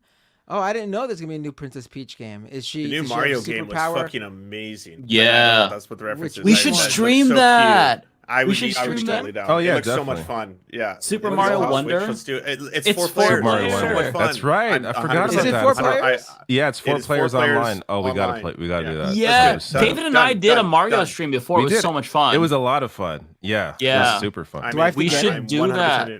Do you have a Switch? You need We a could even Switch. do it for I charity do. or something if you want. Then, yeah, but, you can like, get it. We should do that. Oh, that's a good idea, Lance. I would love that. Do what? I missed that. Do it for like a charity event. Oh yeah, it's a great idea. That would be so When's it much come out? fun. October 20th. That's right. Same day as Spider-Man. Yeah. It's a big day for us gamers. In terms of the Peach game, it does look interesting. It's to me, it's still kind of haven't seen unclear it. what it is. It's like a bunch of different. Yeah. Like a Peach is like a very in all different scenarios. I'm gonna wait for reviews. It seems like it's Same. definitely aimed more towards a younger audience. I could be wrong, but I'm gonna wait for reviews to see what it's all about. Yeah, if the reviews are good, I'll check it out because I am a sucker for Nintendo games. Yeah. It looks super cute. Yeah, it does. Ford 8484. Not for me. Mike. It's got to be you. Oh Step shit, it's up, me. Mike. I apologize. It's me. Oh. Oh my I don't know why God! I did notice. Unbelievable. I feel so bad. Damn, I hate when all of getting you miss your badgered chats, over and here. here I am doing the same thing myself. Ford 8484, $5 super chat. Thank you. Says The Legend of Zelda: Ocarina of Time is the GOAT, the godfather of video games. Fact, as far as facts go with subjective video opinions. I think that's a fair argument. You could, I mean, there are so many games that have such a massive impact on the industry. Like, I don't know, the original Superman 64. the worst game of all Fly time. through the rings. Like, I don't know, just Super Mario Brothers a massive impact. Half-Life, Doom, like there are so many different games and different Grand genres. Theft Auto that 5 is still a masterpiece. GTA 3, I think, really changed the industry for True. a lot. Like that basically created like sort of the open world console style game. But Leisure Suit Larry. for someone who's not a gamer, you I should, know. you should pull some. You know shitty titles. Yeah, you- I you- was. I thought you were gonna Pull say some like things out of Bubsy your hat. 3D or something. I was a gamer. I had the original NES. I had the Virtual Boy. I had the Super Nintendo. You had the I Virtual had Boy? Nintendo 60 I had the Virtual Boy. Oh, is that why you I don't had, see Do you still have it? I probably somewhere in a box, maybe. Shit. I had Might be worth money. Nintendo 64. I have the original NES still with all my NES games. I know I have that for sure. I had Oh. the Nintendo 64. You I gotta was set it I up. was a gamer, but then I sort of, you know, towards the end of college and getting into real life and then having kids. I Oh, sorry, sort of, real life. I apologize. I sort of Unlike the rest of us. also, I really do enjoy online games more than anything. So I don't get into all the big storyline driven first person single player games, I should say. So I get that. just, yeah. Narrator says the Constitution says natural born U.S. citizen. Yeah, but what does that mean? Someone replies apparently. QWERTY killer. Natural born equals just American Super parents. chatting responses. What a coincidence! Like two different channels. Yeah. But there you go. Just American parents. Interesting. Tokyo Han says John McCain was born in Panama on base, so Ted Cruz okay too. But I mean, I guess it doesn't matter that he was born on a base if his parents were Yeah, as long as your parents are both American American citizens. citizens. Yeah. I didn't know that. So if you are an American, you both have like passports. You can go anywhere in the world, have a kid. That's an American too. I didn't know that. Huh. Yeah, I didn't know that either. I think a lot of countries are like that, though. I don't know the U.S. was like No, that. but then why do you hear about people being born while they're visiting another country and then they're not citizens, they're citizens of that country? They get both. They get both? Oh. Dual citizenship. Depending on the country, but I think in most cases you get both. Shit. I wish I was born in another country. now. Yeah. Right? I wish so too. The Emo Dragon 499. Hi, Mike. Love your work. Love you too, Emo Dragon, of course. Can I get a birthday shout out from my favorite leftist turning 39 next Tuesday? Make sure Bender get this 499. Well, very, very happy birthday. We love you, of course. Have a great birthday, man. Happy birthday. And don't forget to abide by his birthday wish. Silence. I will do. Ford 8484 $10 super chat. Thank you. And also the final chat for me of the day, so applause. Pac-Man did just get Benjamin Dixon going. Michael Brooks, Jesse Dollamore. I get it too. He is almost Hassan level now. Just trash Trump the whole stream. Bring him clicks. LOL. Love Pac-Man though. Look, I got nothing. I mean, he's blown up in the past few years though. Like Pac-Man's good at what he does. I'm not gonna lie. Howard Stern I watch his videos sometimes. shouting him out. Yeah, Howard Stern likes him. Right. He's very easy to watch if you just want to be like, I want to check out see what Pac-Man's saying about this topic. Yeah. He's not going to yell randomly if you're listening and like cleaning where you got to go turn down the volume. It's just, you know what to expect. My friend watches Very Pac-Man. fact-based. Oh, really? Yeah. And Yeah, he was not. Pac-Man's He's not super into politics, but he'll watch me. He'll watch Pac-Man. Mhm. Interesting. Yeah. Meng Tang became a YouTube member. Thank you, Meng Tang. Logan Hill with a membership super chat. U.S. Code 1401 outlines presidential eligibility. Nationals are citizens at birth. It's why Obama births or conspiracies were BS either way. Right. Yeah, Last all right. one. Sorry, go ahead. Foresto with a super chat. Natural born means citizen at birth. Okay, everybody. I get it. I screwed up. We did it. All right. We are done. That's the show. That's the show. And I'm tired, so. And you all stayed. Look at that. Yes. Well, it is 11:30 is like the cutoff, so perfect timing. Great Not timing. bad. Not bad. I still have stuff to do. Got to get a video ready for tomorrow. So, yeah, check that out, everyone. Yeah, I forgot it's gonna nice be and good. early where you are. Yeah. I still got. Oh, who should I rate on Twitch? Who should we rate on Twitch? Let's I did rate Twitch today, didn't Hassan. A small YouTuber named Hassan. He's not Picker? on. He's not. He wouldn't even notice. I'm just kidding. Yeah. He'd be like, did someone like pinch me or is that a mosquito Yeah, bite? yeah. Who's Let's see. I'm checking right now. So. Well, I can hear myself. Is there any new person that people would recommend? Oh, there's OJ on Player Essence. He's great. He's not a political Who's streamer. that? He's a Nintendo RPG streamer. He's part of that's right. Spawncast, Yeah, but I yeah. love OJ. He's great. Yeah, but some people. No, you they're guys just gonna rating now? leave. Send it someone who they'll stick around for.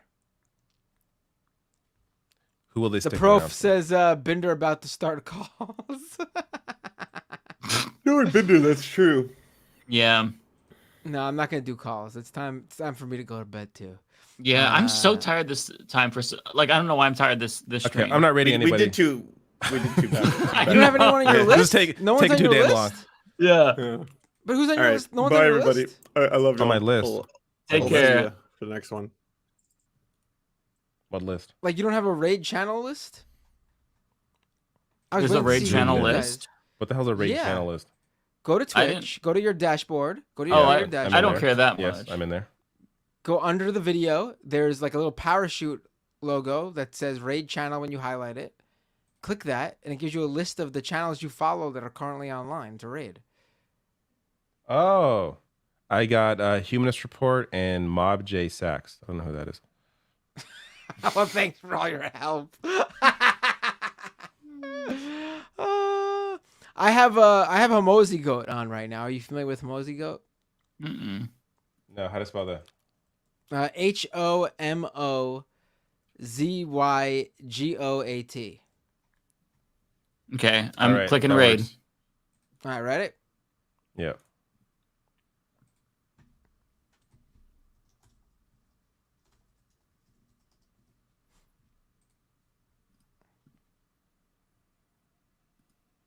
Rating now. Yeah. Here All we go. All right. Great. We'll see you all next week. See you all. Goodbye. Peace. Bye, everybody.